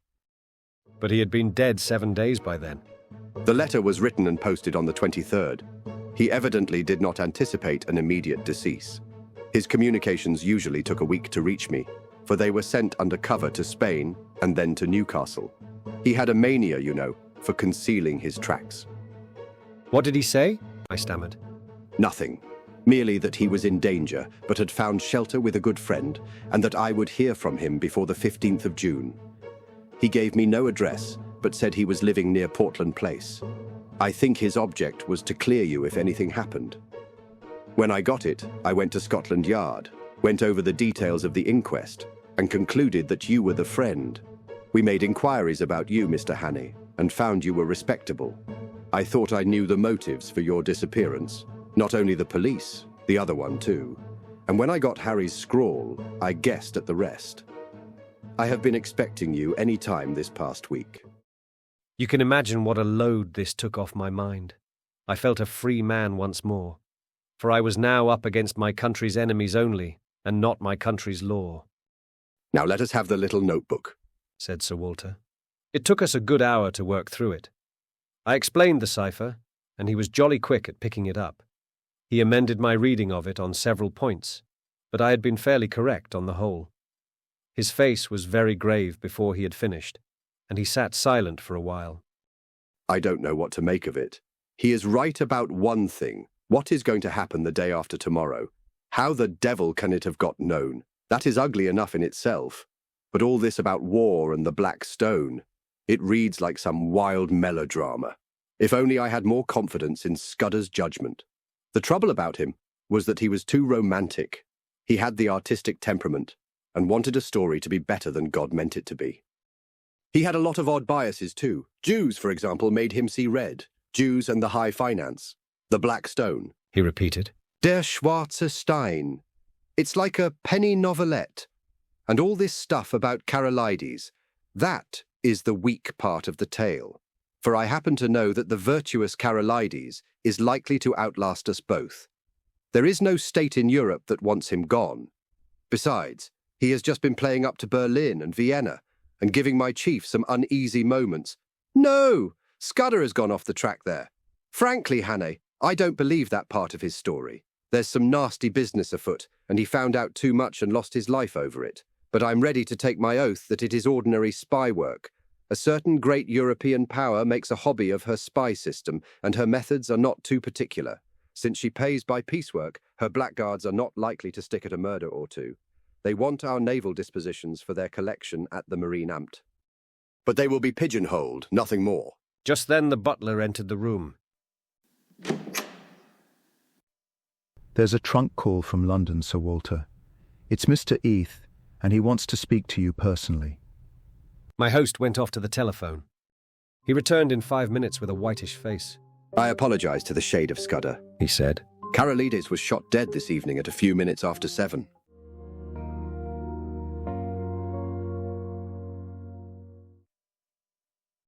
Chapter 8. The Coming of the Black Stone.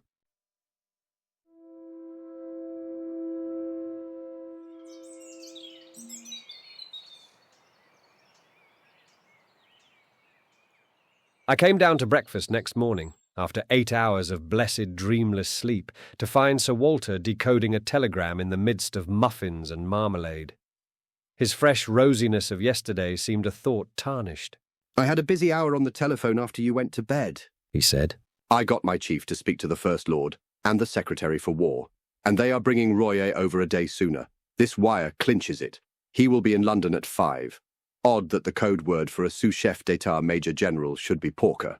He directed me to the hot dishes and went on. Not that I think it will do much good. If your friends were clever enough to find out the first arrangement, they are clever enough to discover the change. I would give my head to know where the leak is. We believed there were only 5 men in England who knew about Royer's visit, and you may be certain there were fewer in France, for they manage these things better there. While I ate, he continued to talk, making me to my surprise a present of his full confidence. Can the dispositions not be changed? I asked. They could, he said. But we want to avoid that if possible. They are the result of immense thought, and no alteration would be as good. Besides, on 1 or 2 points, change is simply impossible. Still, something could be done, I suppose, if it were absolutely necessary. But you see the difficulty, Hannay. Our enemies are not going to be such fools as to pick Royer's pocket or any childish game like that. They know that would mean a row and put us on our guard. Their aim is to get the details without any one of us knowing, so that Royer will go back to Paris in the belief that the whole business is still deadly secret. If they can't do that, they fail, for once we suspect, they know that the whole thing must be altered. Then we must stick by the Frenchman's side till he is home again, I said. If they thought they could get the information in Paris, they would try there. It means that they have some deep scheme on foot in London which they reckon is going to win out. Royer dines with my chief, and then comes to my house where 4 people will see him. Whittaker from the Admiralty, myself, Sir Arthur Drew, and General Winstanley. The First Lord is ill and has gone to Sheringham. At my house he will get a certain document from Whittaker, and after that he will be motored to Portsmouth, where a destroyer will take him to Havre. His journey is too important for the ordinary boat train. He will never be left unattended for a moment till he is safe on French soil. The same with Whitaker till he meets Royer. That is the best we can do, and it's hard to see how there can be any miscarriage. But I don't mind admitting that I'm horribly nervous. This murder of Carolides will play the deuce in the chancelleries of Europe. After breakfast, he asked me if I could drive a car. Well, you'll be my chauffeur today and wear Hudson's rig. You're about his size. You have a hand in this business, and we are taking no risks. There are desperate men against us who will not respect the country retreat of an overworked official.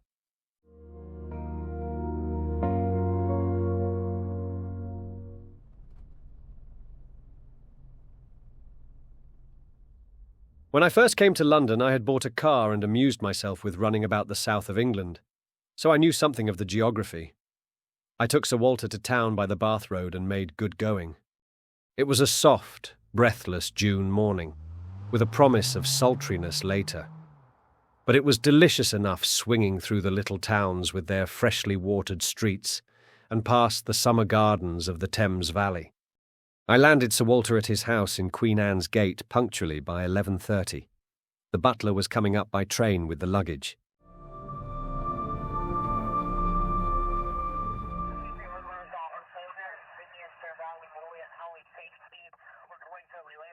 The first thing he did was to take me round to Scotland Yard.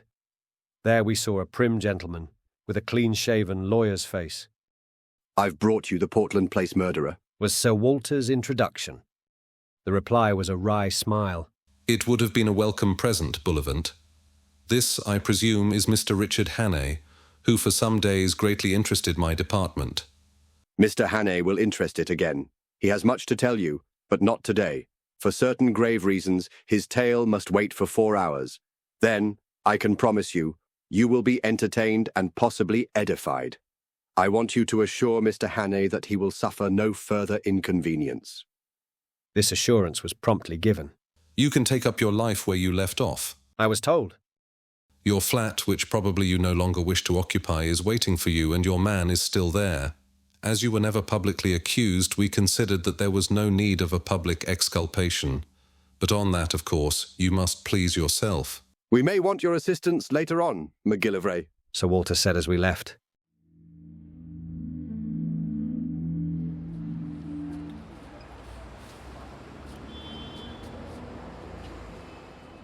Then he turned me loose.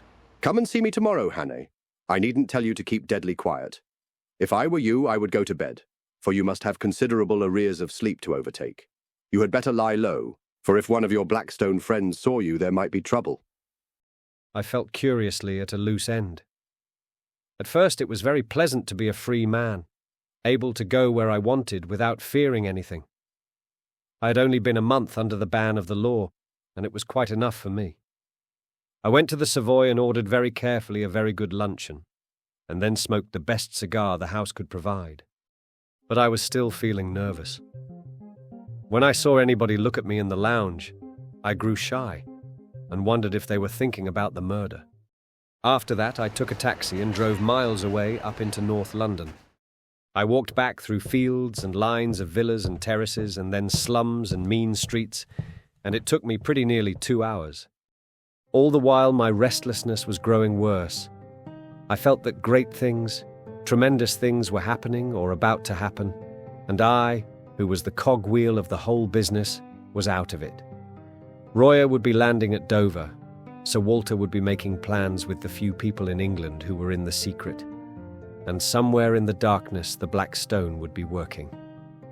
I felt the sense of danger and impending calamity. And I had the curious feeling, too, that I alone could avert it, alone could grapple with it. But I was out of the game now.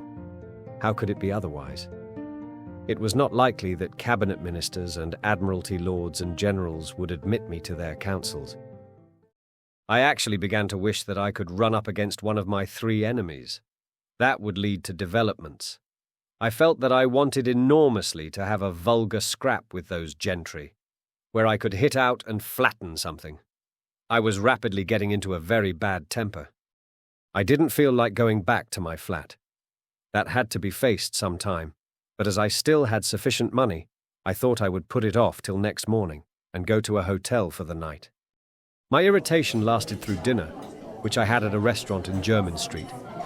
I was no longer hungry, and let several courses pass untasted.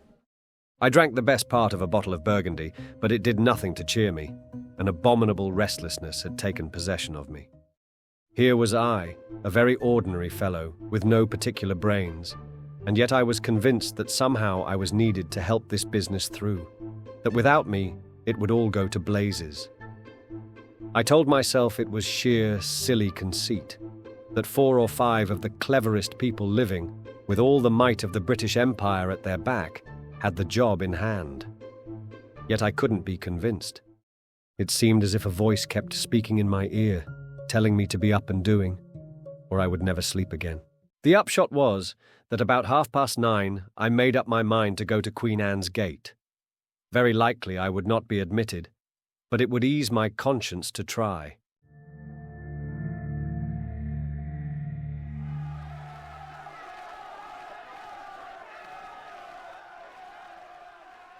I walked down Jermyn Street and at the corner of Duke Street past a group of young men. They were in evening dress, had been dining somewhere, and were going on to a music hall. One of them was Mr. Marmaduke Jopley. He saw me and stopped short. "By God, the murderer!" he cried. "Here, you fellows, hold him. That's Hannay, the man who did the Portland Place murder." He gripped me by the arm and the others crowded round. I wasn't looking for any trouble, but my ill temper made me play the fool. A policeman came up, and I should have told him the truth, and, if he didn't believe it, demanded to be taken to Scotland Yard, or for that matter to the nearest police station. But a delay at that moment seemed to me unendurable, and the sight of Marmy's imbecile face was more than I could bear. I let out with my left, and had the satisfaction of seeing him measure his length in the gutter. Then began an unholy row. They were all on me at once, and the policeman took me in the rear. I got in 1 or 2 good blows, for I think, with fair play, I could have licked the lot of them. But the policeman pinned me behind, and one of them got his fingers on my throat. Through a black cloud of rage I heard the officer of the law asking what was the matter, and Marmy between his broken teeth, declaring that I was Hannay the murderer. "Oh, damn it all!" I cried. "Make the fellow shut up. I advise you to leave me alone, Constable. Scotland Yard knows all about me, and you'll get a proper wigging if you interfere with me." "You've got to come along with me, young man," said the policeman. "I saw you strike that gentleman cruellard. You began it too, for he wasn't doing nothing. I seen you. Best go quietly or I'll have to fix you up." Exasperation and an overwhelming sense that at no cost must I delay gave me the strength of a bull elephant. I fairly wrenched the constable off his feet, floored the man who was gripping my collar, and set off at my best pace down Duke Street. I heard a whistle being blown, and the rush of men behind me. I have a very fair turn of speed, and that night I had wings. In a jiffy, I was in Pall Mall and had turned down towards St. James's Park. I dodged the policeman at the palace gates, dived through a press of carriages at the entrance to the mall, and was making for the bridge before my pursuers had crossed the roadway. In the open ways of the park, I put on a spurt. Happily, there were few people about, and no one tried to stop me. I was staking all on getting to Queen Anne's Gate.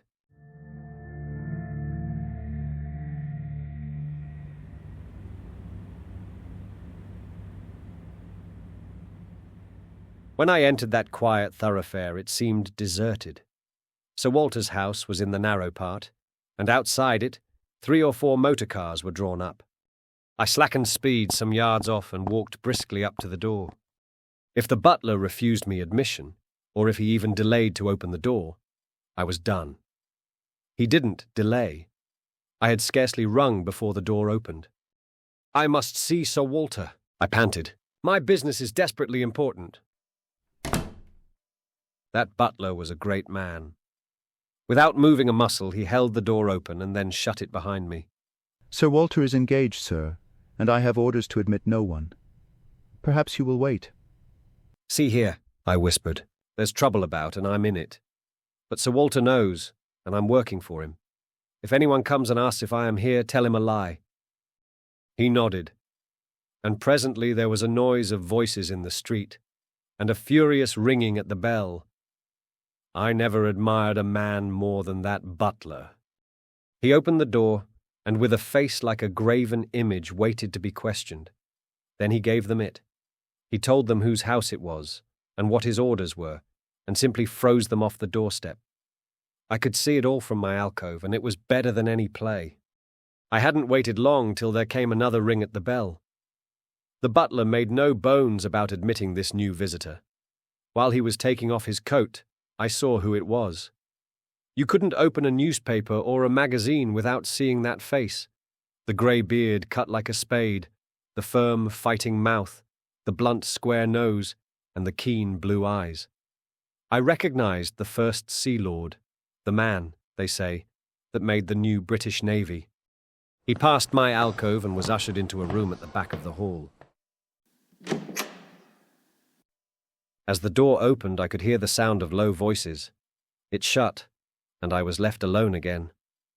For 20 minutes I sat there, wondering what I was to do next. I was still perfectly convinced that I was wanted, but when or how I had no notion. I kept looking at my watch, and as the time crept on to 10:30, I began to think that the conference must soon end. In 15 minutes, Royer should be speeding along the road to Portsmouth. Then I heard a bell ring, and the butler appeared. The door of the back room opened, and the first Sea Lord came out.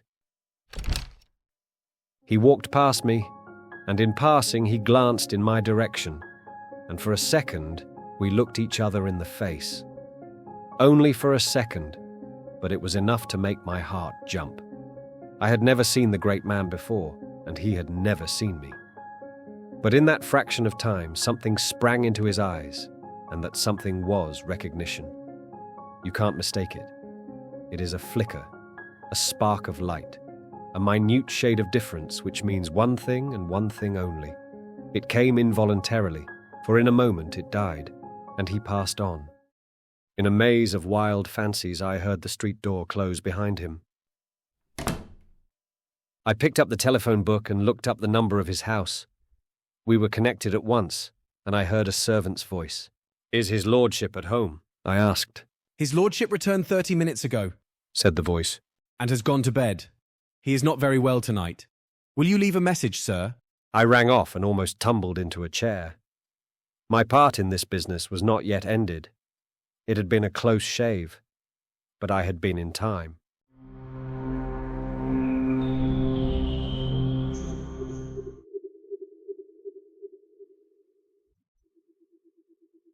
Not a moment could be lost, so I marched boldly to the door of that back room and entered without knocking.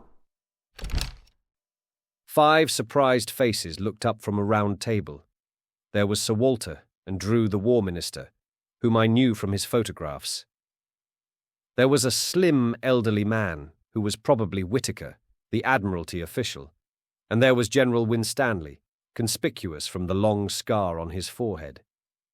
Lastly, there was a short, stout man with an iron-grey moustache and bushy eyebrows, who had been arrested in the middle of a sentence. Sir Walter's face showed surprise and annoyance. "This is Mr. Hannay, of whom I have spoken to you," he said apologetically to the company. "I'm afraid, Hannay, this visit is ill-timed." I was getting back my coolness. "That remains to be seen, sir," I said. "But I think it may be in the nick of time.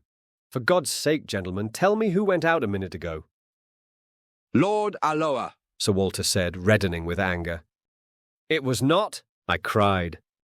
It was his living image, but it was not Lord Alloa. It was someone who recognized me, someone I have seen in the last month. He had scarcely left the doorstep when I rang up Lord Alloa's house and was told he had come in 30 minutes before and had gone to bed. Who? Someone stammered. "The Black Stone," I cried, and I sat down in the chair so recently vacated and looked round at 5 badly scared gentlemen.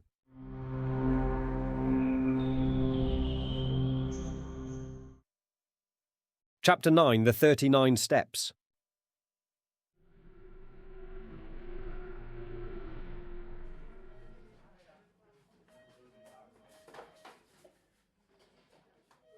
"Nonsense," said the official from the Admiralty. Sir Walter got up and left the room while we looked blankly at the table. He came back in 10 minutes with a long face. I have spoken to Aloha, he said. Had him out of bed. Very grumpy. He went straight home after Mulross's dinner. But it's madness, broke in General Winstanley. Do you mean to tell me that that man came here and sat beside me for the best part of half an hour, and that I didn't detect the imposture? Aloha must be out of his mind. Don't you see the cleverness of it? I said. You were too interested in other things to have any eyes. You took Lord Aloha for granted. If it had been anybody else, you might have looked more closely. But it was natural for him to be here, and that put you all to sleep. Then the Frenchman spoke, very slowly and in good English. The young man is right. His psychology is good. Our enemies have not been foolish. He bent his wise brows on the assembly. I will tell you a tale, he said. It happened many years ago in Senegal. I was quartered in a remote station, and to pass the time used to go fishing for big barbel in the river. A little Arab mare used to carry my luncheon basket, one of the salted dun breed you got at Timbuktu in the old days. Well, one morning I had good sport, and the mare was unaccountably restless. It happened many years ago in Senegal. I was quartered in a remote station, and to pass the time used to go fishing for big barbel in the river. A little Arab mare used to carry my luncheon basket, one of the salted dun breed you got at Timbuktu in the old days. Well, one morning I had good sport, and the mare was unaccountably restless. I could see her all the time, as I thought, out of a corner of my eye, tethered to a tree 20 yards away. After a couple of hours, I began to think of food. I collected my fish in a tarpaulin bag and moved down the stream towards the mare, trolling my line. When I got up to her, I flung the tarpaulin on her back. He paused and looked round. It was the smell that gave me warning. I turned my head and found myself looking at a lion 3 feet off. An old man-eater, that was the terror of the village. What was left of the mare, a mass of blood and bones and hide, was behind him. What happened? I asked. I was enough of a hunter to know a true yarn when I heard it. I stuffed my fishing rod into his jaws, and I had a pistol. Also my servants came presently with rifles, but he left his mark on me. He held up a hand which lacked 3 fingers. Consider, he said. The mare had been dead more than an hour, and the brute had been patiently watching me ever since. I never saw the kill, for I was accustomed to the mare's fretting, and I never marked her absence, for my consciousness of her was only of something tawny, and the lion filled that part. If I could blunder thus, gentlemen, in a land where men's senses are keen, why should we busy preoccupied urban folk not err also? Sir Walter nodded. No one was ready to gainsay him. But I don't see, went on Winstanley. Their object was to get these dispositions without our knowing it. Now it only required one of us to mention to Aloha our meeting tonight for the whole fraud to be exposed. Sir Walter laughed dryly. The selection of Aloha shows their acumen. Which of us was likely to speak to him about tonight? Or was he likely to open the subject? I remembered the First Sea Lord's reputation for taciturnity and shortness of temper. The one thing that puzzles me, said the General, is what good his visit here would do that spy fellow. He could not carry away several pages of figures and strange names in his head. That is not difficult, the Frenchman replied. A good spy is trained to have a photographic memory, like your own, Macaulay. You noticed he said nothing, but went through these papers again and again. I think we may assume that he has every detail stamped on his mind. When I was younger, I could do the same trick. Well, I suppose there is nothing for it but to change the plans, said Sir Walter ruefully. Whitaker was looking very glum. Did you tell Lord Aloha what has happened? He asked. No. Well, I can't speak with absolute assurance, but I'm nearly certain we can't make any serious change unless we alter the geography of England. Another thing must be said. It was Royer who spoke. I talked freely when that man was here. I told something of the military plans of my government. I was permitted to say so much, but that information would be worth many millions to our enemies. No, my friends, I see no other way. The man who came here and his confederates must be taken, and taken at once. Good God, I cried, and we have not a rag of a clue.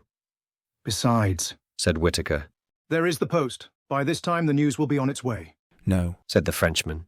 You do not understand the habits of the spy.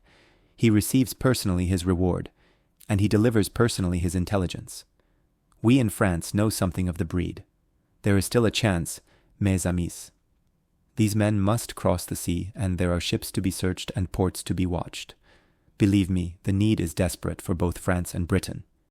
Royer's grave good sense seemed to pull us together. He was the man of action among fumblers. But I saw no hope in any face, and I felt none. Where among the 50 millions of these islands, and within a dozen hours, were we to lay hands on the 3 cleverest rogues in Europe?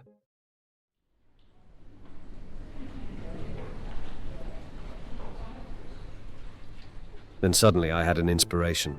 "Where is Scudder's book?" I cried to Sir Walter. "Quick, man, I remember something in it." He unlocked the door of a bureau and gave it to me. I found the place. 39 steps, I read, and again. 39 steps. I counted them.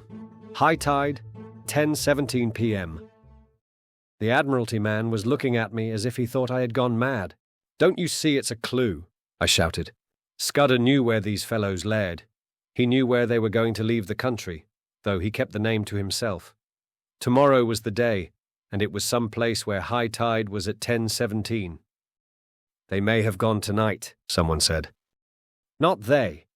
They have their own snug, secret way, and they won't be hurried.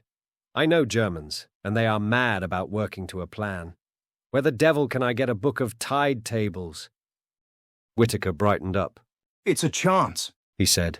"Let's go over to the Admiralty." We got into 2 of the waiting motor cars, all but Sir Walter, who went off to Scotland Yard to mobilise MacGillivray, so he said. We marched through empty corridors and big bare chambers where the charwomen were busy, till we reached a little room lined with books and maps. A resident clerk was unearthed, who presently fetched from the library the Admiralty tide tables. I sat at the desk, and the others stood round, for somehow or other I had got charge of this expedition. It was no good. There were hundreds of entries, and so far as I could see, 10.17 might cover 50 places. We had to find some way of narrowing the possibilities. I took my head in my hands and thought. There must be some way of reading this riddle. What did Scudder mean by steps? I thought of dock steps, but if he had meant that, I didn't think he would have mentioned the number. It must be some place where there were several staircases, and one marked out from the others by having 39 steps. Then I had a sudden thought, and hunted up all the steamer sailings. There was no boat which left for the continent at 10:17 p.m. Why was high tide so important? If it was a harbour, it must be some little place where the tide mattered, or else it was a heavy draft boat. But there was no regular steamer sailing at that hour, and somehow I didn't think they would travel by a big boat from a regular harbour. So it must be some little harbour where the tide was important, or perhaps no harbour at all. But if it was a little port, I couldn't see what the steps signified. There were no sets of staircases on any harbour that I had ever seen. It must be some place which a particular staircase identified, and where the tide was full at 10:17. On the whole, it seemed to me that the place must be a bit of open coast. But the staircases kept puzzling me. Then I went back to wider considerations. Whereabouts would a man be likely to leave for Germany? A man in a hurry, who wanted a speedy and a secret passage. Not from any of the big harbours, and not from the Channel or the West Coast or Scotland, for remember, he was starting from London. I measured the distance on the map and tried to put myself in the enemy's shoes. I should try for Ostend or Antwerp or Rotterdam, and I should sail from somewhere on the east coast between Cromer and Dover. All this was very loose guessing, and I don't pretend it was ingenious or scientific. I wasn't any kind of Sherlock Holmes, but I have always fancied I had a kind of instinct about questions like this. I don't know if I can explain myself, but I used to use my brains as far as they went, and after they came to a blank wall I guessed, and I usually found my guesses pretty right. So I set out all my conclusions on a bit of Admiralty paper. They ran like this. Fairly certain. 1. Place where there are several sets of stairs. One that matters distinguished by having 39 steps. 2. Full tide at 10:17 p.m. leaving shore only possible at full tide. 3. Steps not dock steps, and so place probably not harbour. 4. No regular night steamer at 10:17. Means of transport must be tramp, unlikely, yacht, or fishing boat. There my reasoning stopped. I made another list, which I headed, Guessed, but I was just as sure of the one as the other. Guessed. 1. Place not harbour, but open coast. 2. Boat small, trawler, yacht, or launch. 3. Place somewhere on east coast between Cromer and Dover. It struck me as odd that I should be sitting at that desk with a cabinet minister, a field marshal, 2 high government officials, and a French general watching me, while from the scribble of a dead man, I was trying to drag a secret which meant life or death for us. Sir Walter had joined us, and presently MacGillivray arrived. He had sent out instructions to watch the ports and railway stations for the 3 men whom I had described to Sir Walter. Not that he or anybody else thought that that would do much good. Here's the most I can make of it, I said. We have got to find a place where there are several staircases down to the beach, one of which has 39 steps. I think it's a piece of open coast with biggish cliffs, somewhere between the Wash and the Channel. Also, it's a place where full tide is at 10:17 tomorrow night.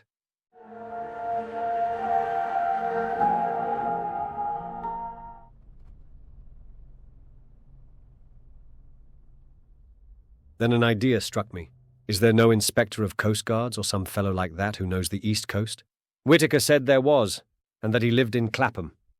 He went off in a car to fetch him, and the rest of us sat about the little room and talked of anything that came into our heads. I lit a pipe and went over the whole thing again till my brain grew weary. About 1 in the morning the Coast Guard man arrived. He was a fine old fellow, with the look of a naval officer, and was desperately respectful to the company.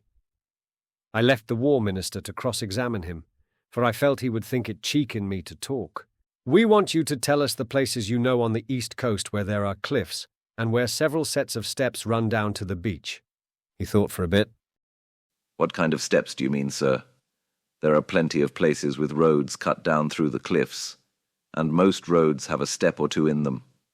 Or do you mean regular staircases, all steps, so to speak? Sir Arthur looked towards me. We mean regular staircases, I said. He reflected a minute or 2. I don't know that I can think of any. Wait a second. There's a place in Norfolk, Brattlesham, beside a golf course, where there are a couple of staircases to let the gentleman get a lost ball. That's not it, I said. Then there are plenty of marine parades, if that's what you mean. Every seaside resort has them. I shook my head. It's got to be more retired than that, I said. Well, gentlemen, I can't think of anywhere else. Of course, there's the Rough. What's that? I asked. The big chalk headland in Kent, close to Bradgate. It's got a lot of villas on the top, and some of the houses have staircases down to a private beach. It's a very high-toned sort of place, and the residents there like to keep by themselves. I tore open the tide tables and found Bradgate. High tide there was at 10:27 p.m. on the 15th of June. We're on the scent at last, I cried excitedly. How can I find out what is the tide at the Rough? I can tell you that, sir, said the Coast Guard man. I once was lent a house there in this very month, and I used to go out at night to the deep-sea fishing. The tide's 10 minutes before Bradgate. I closed the book and looked round at the company. If one of those staircases has 39 steps, we have solved the mystery, gentlemen, I said. I want the loan of your car, Sir Walter, and a map of the roads. If Mr. MacGillivray will spare me 10 minutes, I think we can prepare something for tomorrow. It was ridiculous in me to take charge of the business like this, but they didn't seem to mind, and after all, I had been in the show from the start. Besides, I was used to rough jobs, and these eminent gentlemen were too clever not to see it. It was General Royer who gave me my commission. I, for one, he said, I'm content to leave the matter in Mr. Hannay's hands. By 3:30 I was tearing past the moonlit hedgerows of Kent, with MacGillivray's best man on the seat beside me.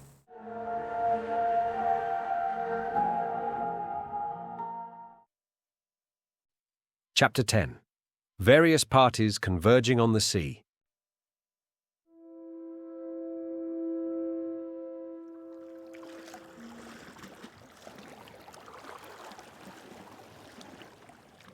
A pink and blue June morning found me at Bradgate, looking from the Griffin Hotel over a smooth sea to the lightship on the Cock Sands, which seemed the size of a bellbuoy.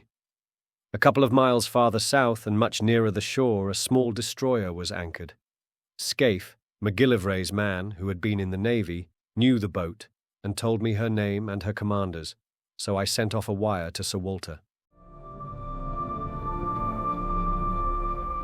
After breakfast, Scaife got from a house agent a key for the gates of the staircases on the Rough. I walked with him along the sands and sat down in a nook of the cliffs while he investigated the half-dozen of them. I didn't want to be seen, but the place at this hour was quite deserted, and all the time I was on that beach I saw nothing but the seagulls.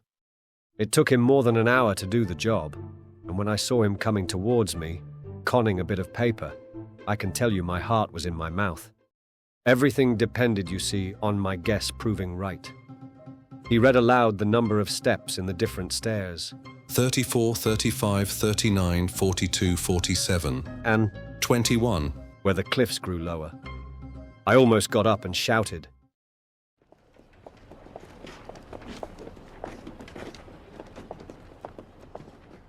We hurried back to the town and sent a wire to MacGillivray.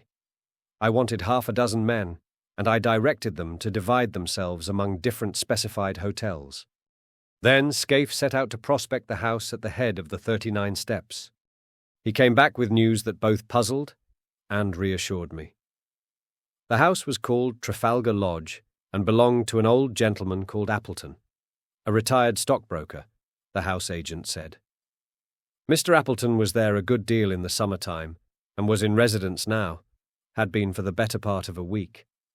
Scaife could pick up very little information about him, except that he was a decent old fellow who paid his bills regularly and was always good for £5 for a local charity. Then Scaife seemed to have penetrated to the back door of the house, pretending he was an agent for sewing machines. Only 3 servants were kept, a cook, a parlour-maid and a housemaid, and they were just the sort that you would find in a respectable middle-class household. The cook was not the gossiping kind, and had pretty soon shut the door in his face, but Scaife said he was positive she knew nothing. Next door there was a new house building which would give good cover for observation, and the villa on the other side was to let, and its garden was rough and shrubby.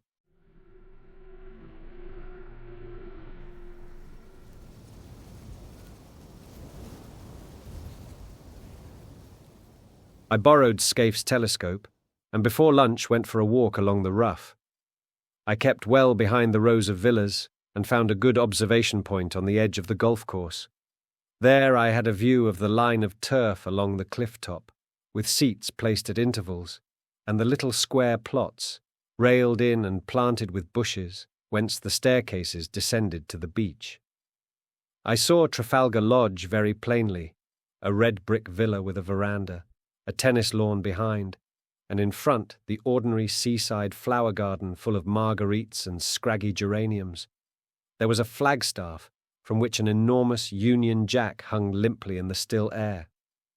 Presently, I observed someone leave the house and saunter along the cliff. When I got my glasses on him, I saw it was an old man, wearing white flannel trousers, a blue serge jacket, and a straw hat.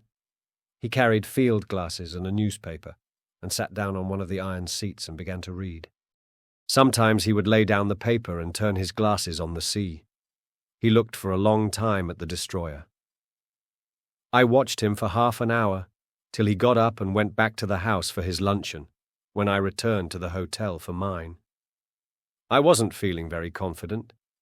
This decent, commonplace dwelling was not what I had expected. The man might be the bald archaeologist of that horrible moorland farm, or he might not. He was exactly the kind of satisfied old bird you will find in every suburb and every holiday place. If you wanted a type of the perfectly harmless person, you would probably pitch on that. But after lunch, as I sat in the hotel porch, I perked up. for I saw the thing I had hoped for and had dreaded to miss. A yacht came up from the south and dropped anchor pretty well opposite the Rough. She seemed about 150 tons, and I saw she belonged to the squadron from the white ensign. So Scaife and I went down to the harbour and hired a boatman for an afternoon's fishing. I spent a warm and peaceful afternoon. We caught between us about 20 pounds of cod and lithe, and out in that dancing blue sea, I took a cheerier view of things. Above the white cliffs of the Rough, I saw the green and red of the villas, and especially the great flagstaff of Trafalgar Lodge. About 4 o'clock, when we had fished enough, I made the boatman row us round the yacht, which lay like a delicate white bird, ready at a moment to flee. Scaife said she must be a fast boat for her build, and that she was pretty heavily engined. Her name was the Ariadne, as I discovered from the cap of one of the men who was polishing brasswork. I spoke to him, and got an answer in the soft dialect of Essex. Another hand that came along passed me the time of day in an unmistakable English tongue. Our boatman had an argument with one of them about the weather, and for a few minutes we lay on our oars close to the starboard bow. Then the men suddenly disregarded us and bent their heads to their work as an officer came along the deck. He was a pleasant, clean-looking young fellow, and he put a question to us about our fishing in very good English. But there could be no doubt about him. His close-cropped head and the cut of his collar and tie never came out of England. That did something to reassure me, but as we rowed back to Bradgate, my obstinate doubts would not be dismissed. The thing that worried me was the reflection that my enemies knew that I had got my knowledge from Scudder, and it was Scudder who had given me the clue to this place. If they knew that Scudder had this clue, would they not be certain to change their plans? Too much depended on their success for them to take any risks.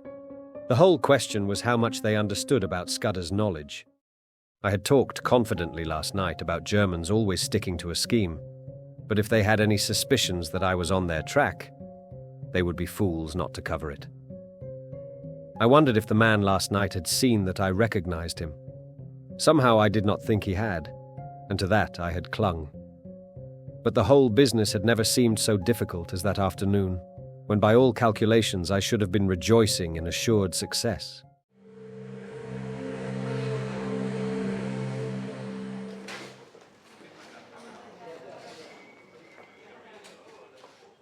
In the hotel, I met the commander of the destroyer, to whom Scaife introduced me, and with whom I had a few words. Then I thought I would put in an hour or two watching Trafalgar Lodge.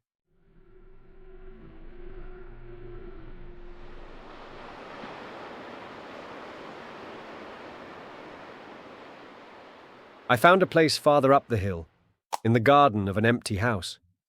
From there, I had a full view of the court, on which two figures were having a game of tennis.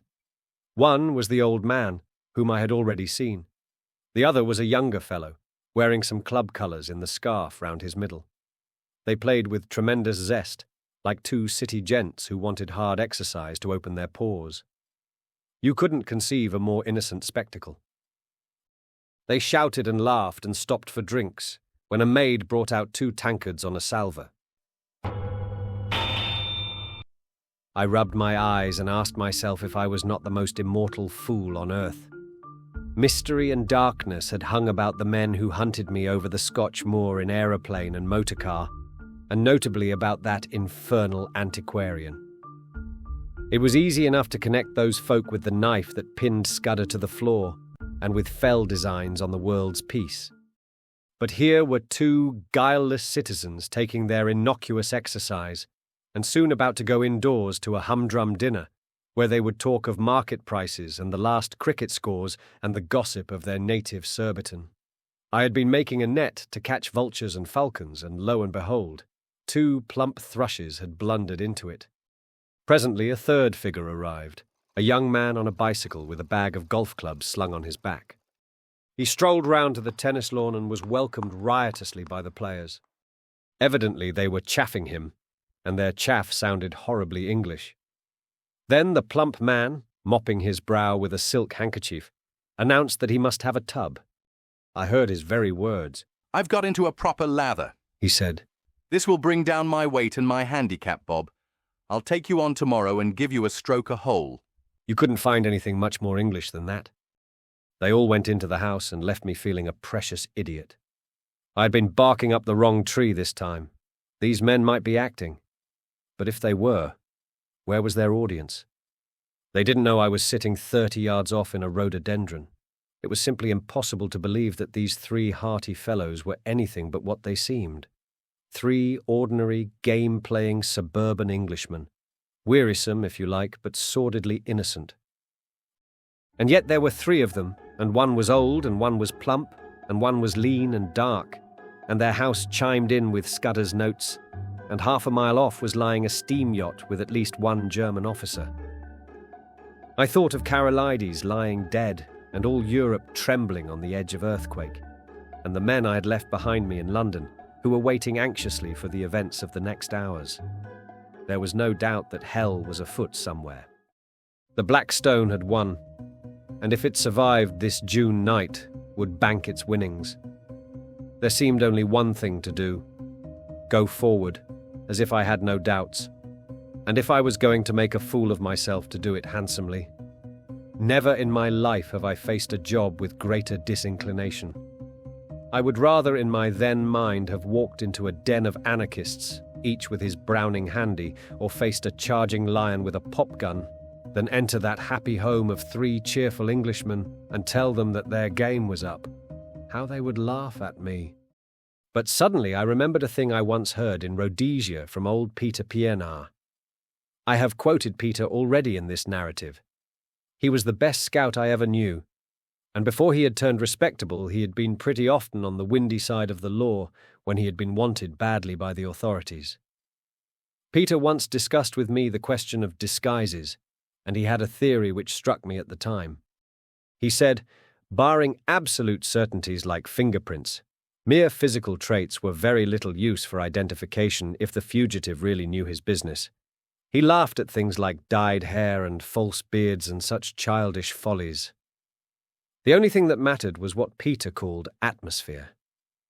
If a man could get into perfectly different surroundings from those in which he had been first observed, and, this is the important part, really play up to these surroundings and behave as if he had never been out of them, he would puzzle the cleverest detectives on earth.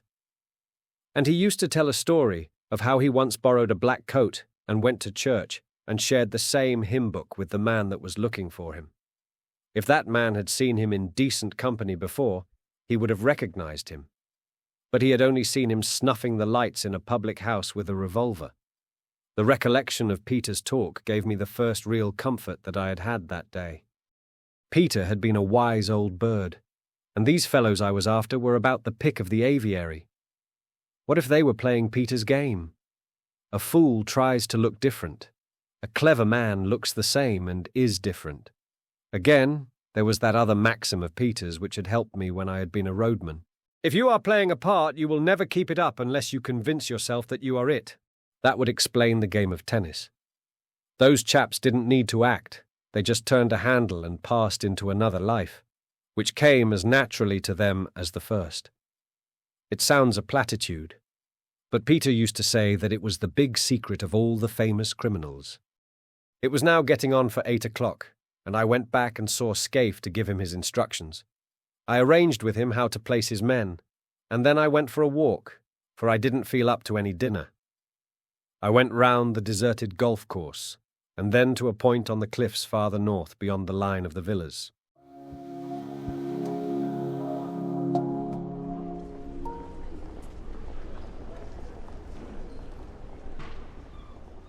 On the little trim, newly made roads I met people in flannels coming back from tennis and the beach, and a coastguard from the wireless station, and donkeys and pierrots padding homewards. Out at sea in the blue dusk, I saw lights appear on the Ariadne, and on the destroyer away to the south, and beyond the Coxsands, the bigger lights of steamers making for the Thames.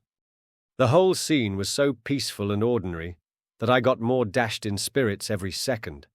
It took all my resolution to stroll towards Trafalgar Lodge about 9:30. On the way, I got a piece of solid comfort from the sight of a greyhound that was swinging along at a nursemaid's heels. He reminded me of a dog I used to have in Rhodesia, and of the time when I took him hunting with me in the Pali Hills.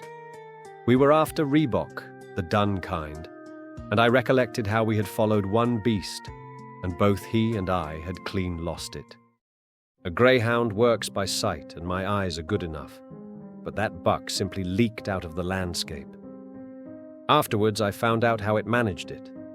Against the grey rock of the kopjes, it showed no more than a crow against a thundercloud. It didn't need to run away. All it had to do was to stand still and melt into the background. Suddenly, as these memories chased across my brain, I thought of my present case and applied the moral. The Blackstone didn't need to bolt.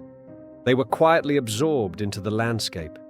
I was on the right track, and I jammed that down in my mind and vowed never to forget it. The last word was with Peter Pienaar.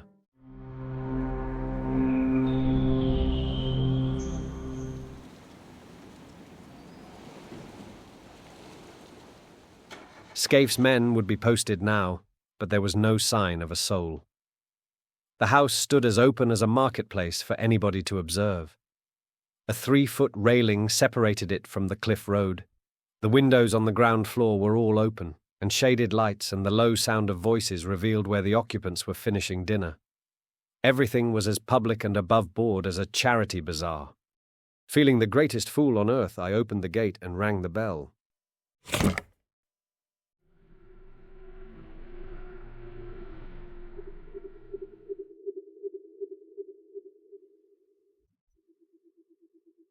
A man of my sort, who has travelled about the world in rough places, gets on perfectly well with 2 classes, what you may call the upper and the lower. He understands them, and they understand him. I was at home with herds and tramps and roadmen, and I was sufficiently at my ease with people like Sir Walter and the men I had met the night before. I can't explain why, but it is a fact. But what fellows like me don't understand is the great, comfortable, satisfied middle-class world, the folk that live in villas and suburbs. He doesn't know how they look at things. He doesn't understand their conventions, and he is as shy of them as of a black mamba. When a trim parlour-maid opened the door, I could hardly find my voice. I asked for Mr. Appleton and was ushered in. My plan had been to walk straight into the dining room, and by a sudden appearance wake in the men that start of recognition which would confirm my theory. But when I found myself in that neat hall, the place mastered me. There were the golf clubs and tennis rackets, the straw hats and caps, the rows of gloves, the sheaf of walking sticks, which you will find in 10,000 British homes. A stack of neatly folded coats and waterproofs covered the top of an old oak chest. There was a grandfather clock ticking, and some polished brass warming pans on the walls, and a barometer, and a print of Chiltern winning the Saint Leger. The place was as orthodox as an Anglican church. When the maid asked me for my name, I gave it automatically, and was shown into the smoking room, on the right side of the hall. That room was even worse. I hadn't time to examine it, but I could see some framed group photographs above the mantelpiece, and I could have sworn they were English public school or college. I had only one glance, for I managed to pull myself together and go after the maid. But I was too late. She had already entered the dining room and given my name to her master, and I had missed the chance of seeing how the 3 took it. When I walked into the room, the old man at the head of the table had risen and turned round to meet me. He was in evening dress, a short coat and black tie, as was the other, whom I called in my own mind the plump one. The third, the dark fellow, wore a blue serge suit and a soft white collar, and the colours of some club or school. The old man's manner was perfect. Mr. Hannay? He said hesitatingly. Did you wish to see me? One moment, you fellows, and I'll rejoin you. We had better go to the smoking room. Though I hadn't an ounce of confidence in me, I forced myself to play the game. I pulled up a chair and sat down on it. I think we have met before, I said, and I guess you know my business. The light in the room was dim, but so far as I could see their faces, they played the part of mystification very well. Maybe, said the old man. I haven't a very good memory, but I'm afraid you must tell me your errand, sir, for I really don't know it. Well then, I said, and all the time I seemed to myself to be talking pure foolishness. I have come to tell you that the game's up. I have a warrant for the arrest of you 3 gentlemen. Arrest, said the old man, and he looked really shocked. Arrest? Good God, what for? For the murder of Franklin Scudder in London on the 23rd day of last month. I never heard the name before, said the old man in a dazed voice. One of the others spoke up. That was the Portland Place murder. I read about it. Good heavens, you must be mad, sir. Where do you come from? Scotland Yard, I said. After that, for a minute, there was utter silence. The old man was staring at his plate and fumbling with a nut, the very model of innocent bewilderment. Then the plump one spoke up. He stammered a little, like a man picking his words. Don't get flustered, Uncle, he said. It is all a ridiculous mistake, but these things happen sometimes and we can easily set it right. It won't be hard to prove our innocence. I can show that I was out of the country on the 23rd of May and Bob was in a nursing home. You were in London, but you can explain what you were doing. Right, Percy, of course that's easy enough. The 23rd. That was the day after Agatha's wedding. Let me see. What was I doing? I came up in the morning from Woking and lunched at the club with Charlie Simons. Then, oh yes, I dined with the fishmongers. I remember, for the punch didn't agree with me, and I was seedy next morning. Hang it all, there's the cigar box I brought back from the dinner. He pointed to an object on the table and laughed nervously. I think, sir, said the young man, addressing me respectfully. You will see you are mistaken. We want to assist the law like all Englishmen, and we don't want Scotland Yard to be making fools of themselves. That's so, Uncle?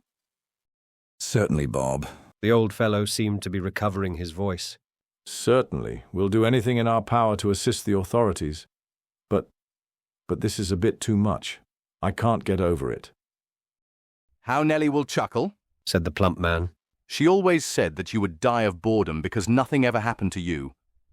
And now you've got it thick and strong. And he began to laugh very pleasantly. By Jove, yes. Just think of it. What a story to tell at the club. Really, Mr. Hannay, I suppose I should be angry to show my innocence, but it's too funny. I almost forgive you the fright you gave me. You looked so glum. I thought I might have been walking in my sleep and killing people. It couldn't be acting. It was too confoundedly genuine.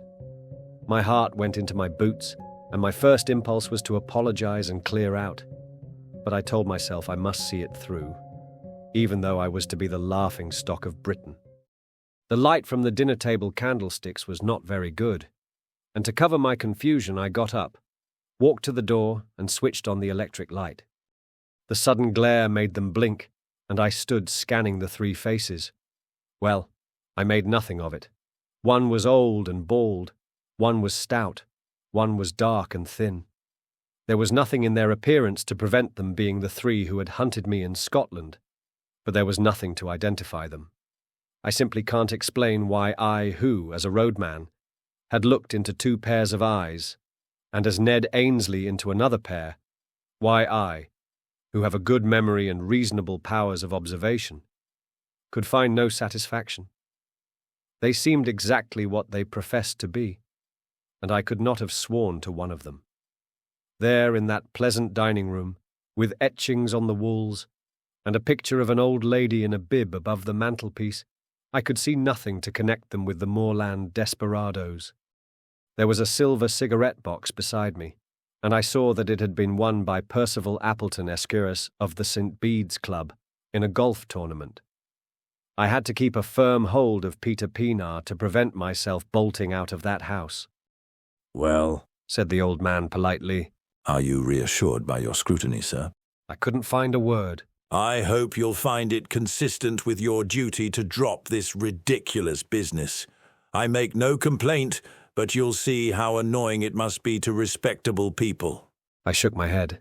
Oh, Lord, said the young man. This is a bit too thick. Do you propose to march us off to the police station? Asked the plump one. That might be the best way out of it, but I suppose you won't be content with the local branch. I have the right to ask to see your warrant, but I don't wish to cast any aspersions upon you. You are only doing your duty, but you'll admit it's horribly awkward. What do you propose to do? There was nothing to do except to call in my men and have them arrested, or to confess my blunder and clear out. I felt mesmerized by the whole place, by the air of obvious innocence. Not innocence merely, but frank, honest bewilderment and concern in the three faces. Oh, Peter Pienaar. I groaned inwardly, and for a moment I was very near damning myself for a fool and asking their pardon. Meantime, I vote we have a game of bridge, said the plump one. It will give Mr. Hannay time to think over things, and you know we have been wanting a fourth player. Do you play, sir? I accepted as if it had been an ordinary invitation at the club. The whole business had mesmerized me. We went into the smoking room where a card table was set out, and I was offered things to smoke and drink. I took my place at the table in a kind of dream. The window was open, and the moon was flooding the cliffs and sea with a great tide of yellow light. There was moonshine, too, in my head. The three had recovered their composure, and were talking easily, just the kind of slangy talk you will hear in any golf clubhouse. I must have cut a rum figure, sitting there knitting my brows with my eyes wandering. My partner was the young dark one. I play a fair hand at bridge, but I must have been rank bad that night. They saw that they had got me puzzled, and that put them more than ever at their ease. I kept looking at their faces, but they conveyed nothing to me. It was not that they looked different. They were different. I clung desperately to the words of Peter Pienaar. Then something awoke me. The old man laid down his hand to light a cigar. He didn't pick it up at once, but sat back for a moment in his chair, with his fingers tapping on his knees. It was the movement I remembered when I had stood before him in the moorland farm, with the pistols of his servants behind me. A little thing, lasting only a second, and the odds were 1,000 to 1 that I might have had my eyes on my cards at the time and missed it. But I didn't, and in a flash the air seemed to clear. Some shadow lifted from my brain, and I was looking at the three men with full and absolute recognition. The clock on the mantelpiece struck 10 o'clock. The three faces seemed to change before my eyes and reveal their secrets. The young one was the murderer. Now I saw cruelty and ruthlessness, where before I had only seen good humor. His knife, I made certain, had skewered Scudder to the floor. His kind had put the bullet in Carolides. The plump man's features seemed to dislimn and form again as I looked at them. He hadn't a face, only 100 masks that he could assume when he pleased. That chap must have been a superb actor. Perhaps he had been Lord Alloa of the night before. Perhaps not. It didn't matter. I wondered if he was the fellow who had first tracked Scudder and left his card on him. Scudder had said he lisped, and I could imagine how the adoption of a lisp might add terror. But the old man was the pick of the lot. He was sheer brain, icy, cool, calculating, as ruthless as a steam hammer. Now that my eyes were opened, I wondered where I had seen the benevolence. His jaw was like chilled steel, and his eyes had the inhuman luminosity of a bird's. I went on playing, and every second a greater hate welled up in my heart. It almost choked me, and I couldn't answer when my partner spoke. Only a little longer could I endure their company. Phew, Bob, look at the time, said the old man. You better think about catching your train. Bob's got to go to town tonight, he added, turning to me. The voice rang now as false as hell. I looked at the clock and it was nearly 10:30. I am afraid he must put off his journey, I said. Oh, damn, said the young man. I thought you had dropped that rot. I've simply got to go. You can have my address, and I'll give any security you like. No, I said. You must stay. At that, I think they must have realized that the game was desperate. Their only chance had been to convince me that I was playing the fool, and that had failed. But the old man spoke again. I'll go bail for my nephew. That ought to content you, Mr. Hannay. Was it fancy, or did I detect some halt in the smoothness of that voice? There must have been, for as I glanced at him, his eyelids fell in that hawk-like hood which fear had stamped on my memory. I blew my whistle. In an instant, the lights were out, A pair of strong arms gripped me round the waist, covering the pockets in which a man might be expected to carry a pistol. Schnell, Franz! Das Boot! Das Boot! Cried a voice. As it spoke, I saw two of my fellows emerge on the moonlit lawn. The young dark man leapt for the window, was through it, and over the low fence before a hand could touch him. I grappled the old chap, and the room seemed to fill with figures. I saw the plump one collared, but my eyes were all for the out-of-doors, where Franz sped on over the road towards the railed entrance to the beach stairs. One man followed him, but he had no chance. The gate of the stairs locked behind the fugitive, and I stood staring, with my hands on the old boy's throat, for such a time as a man might take to descend those steps to the sea. Suddenly my prisoner broke from me and flung himself on the wall. There was a click as if a lever had been pulled. Then came a low rumbling far, far below the ground, and through the window I saw a cloud of chalky dust pouring out of the shaft of the stairway. Someone switched on the light. The old man was looking at me with blazing eyes. He is safe! He cried. You cannot follow in time. He is gone. He has triumphed. Der schwarze Stein ist in der Siegeskron. There was more in those eyes than any common triumph. They had been hooded like a bird of prey, and now they flamed with a hawk's pride. A white, fanatic heat burned in them, and I realized for the first time the terrible thing I had been up against. This man was more than a spy. In his foul way, he had been a patriot. As the handcuffs clinked on his wrists, I said my last word to him. I hope Franz will bear his triumph well. I ought to tell you that the Ariadne for the last hour has been in our hands. 7 weeks later, as all the world knows, we went to war.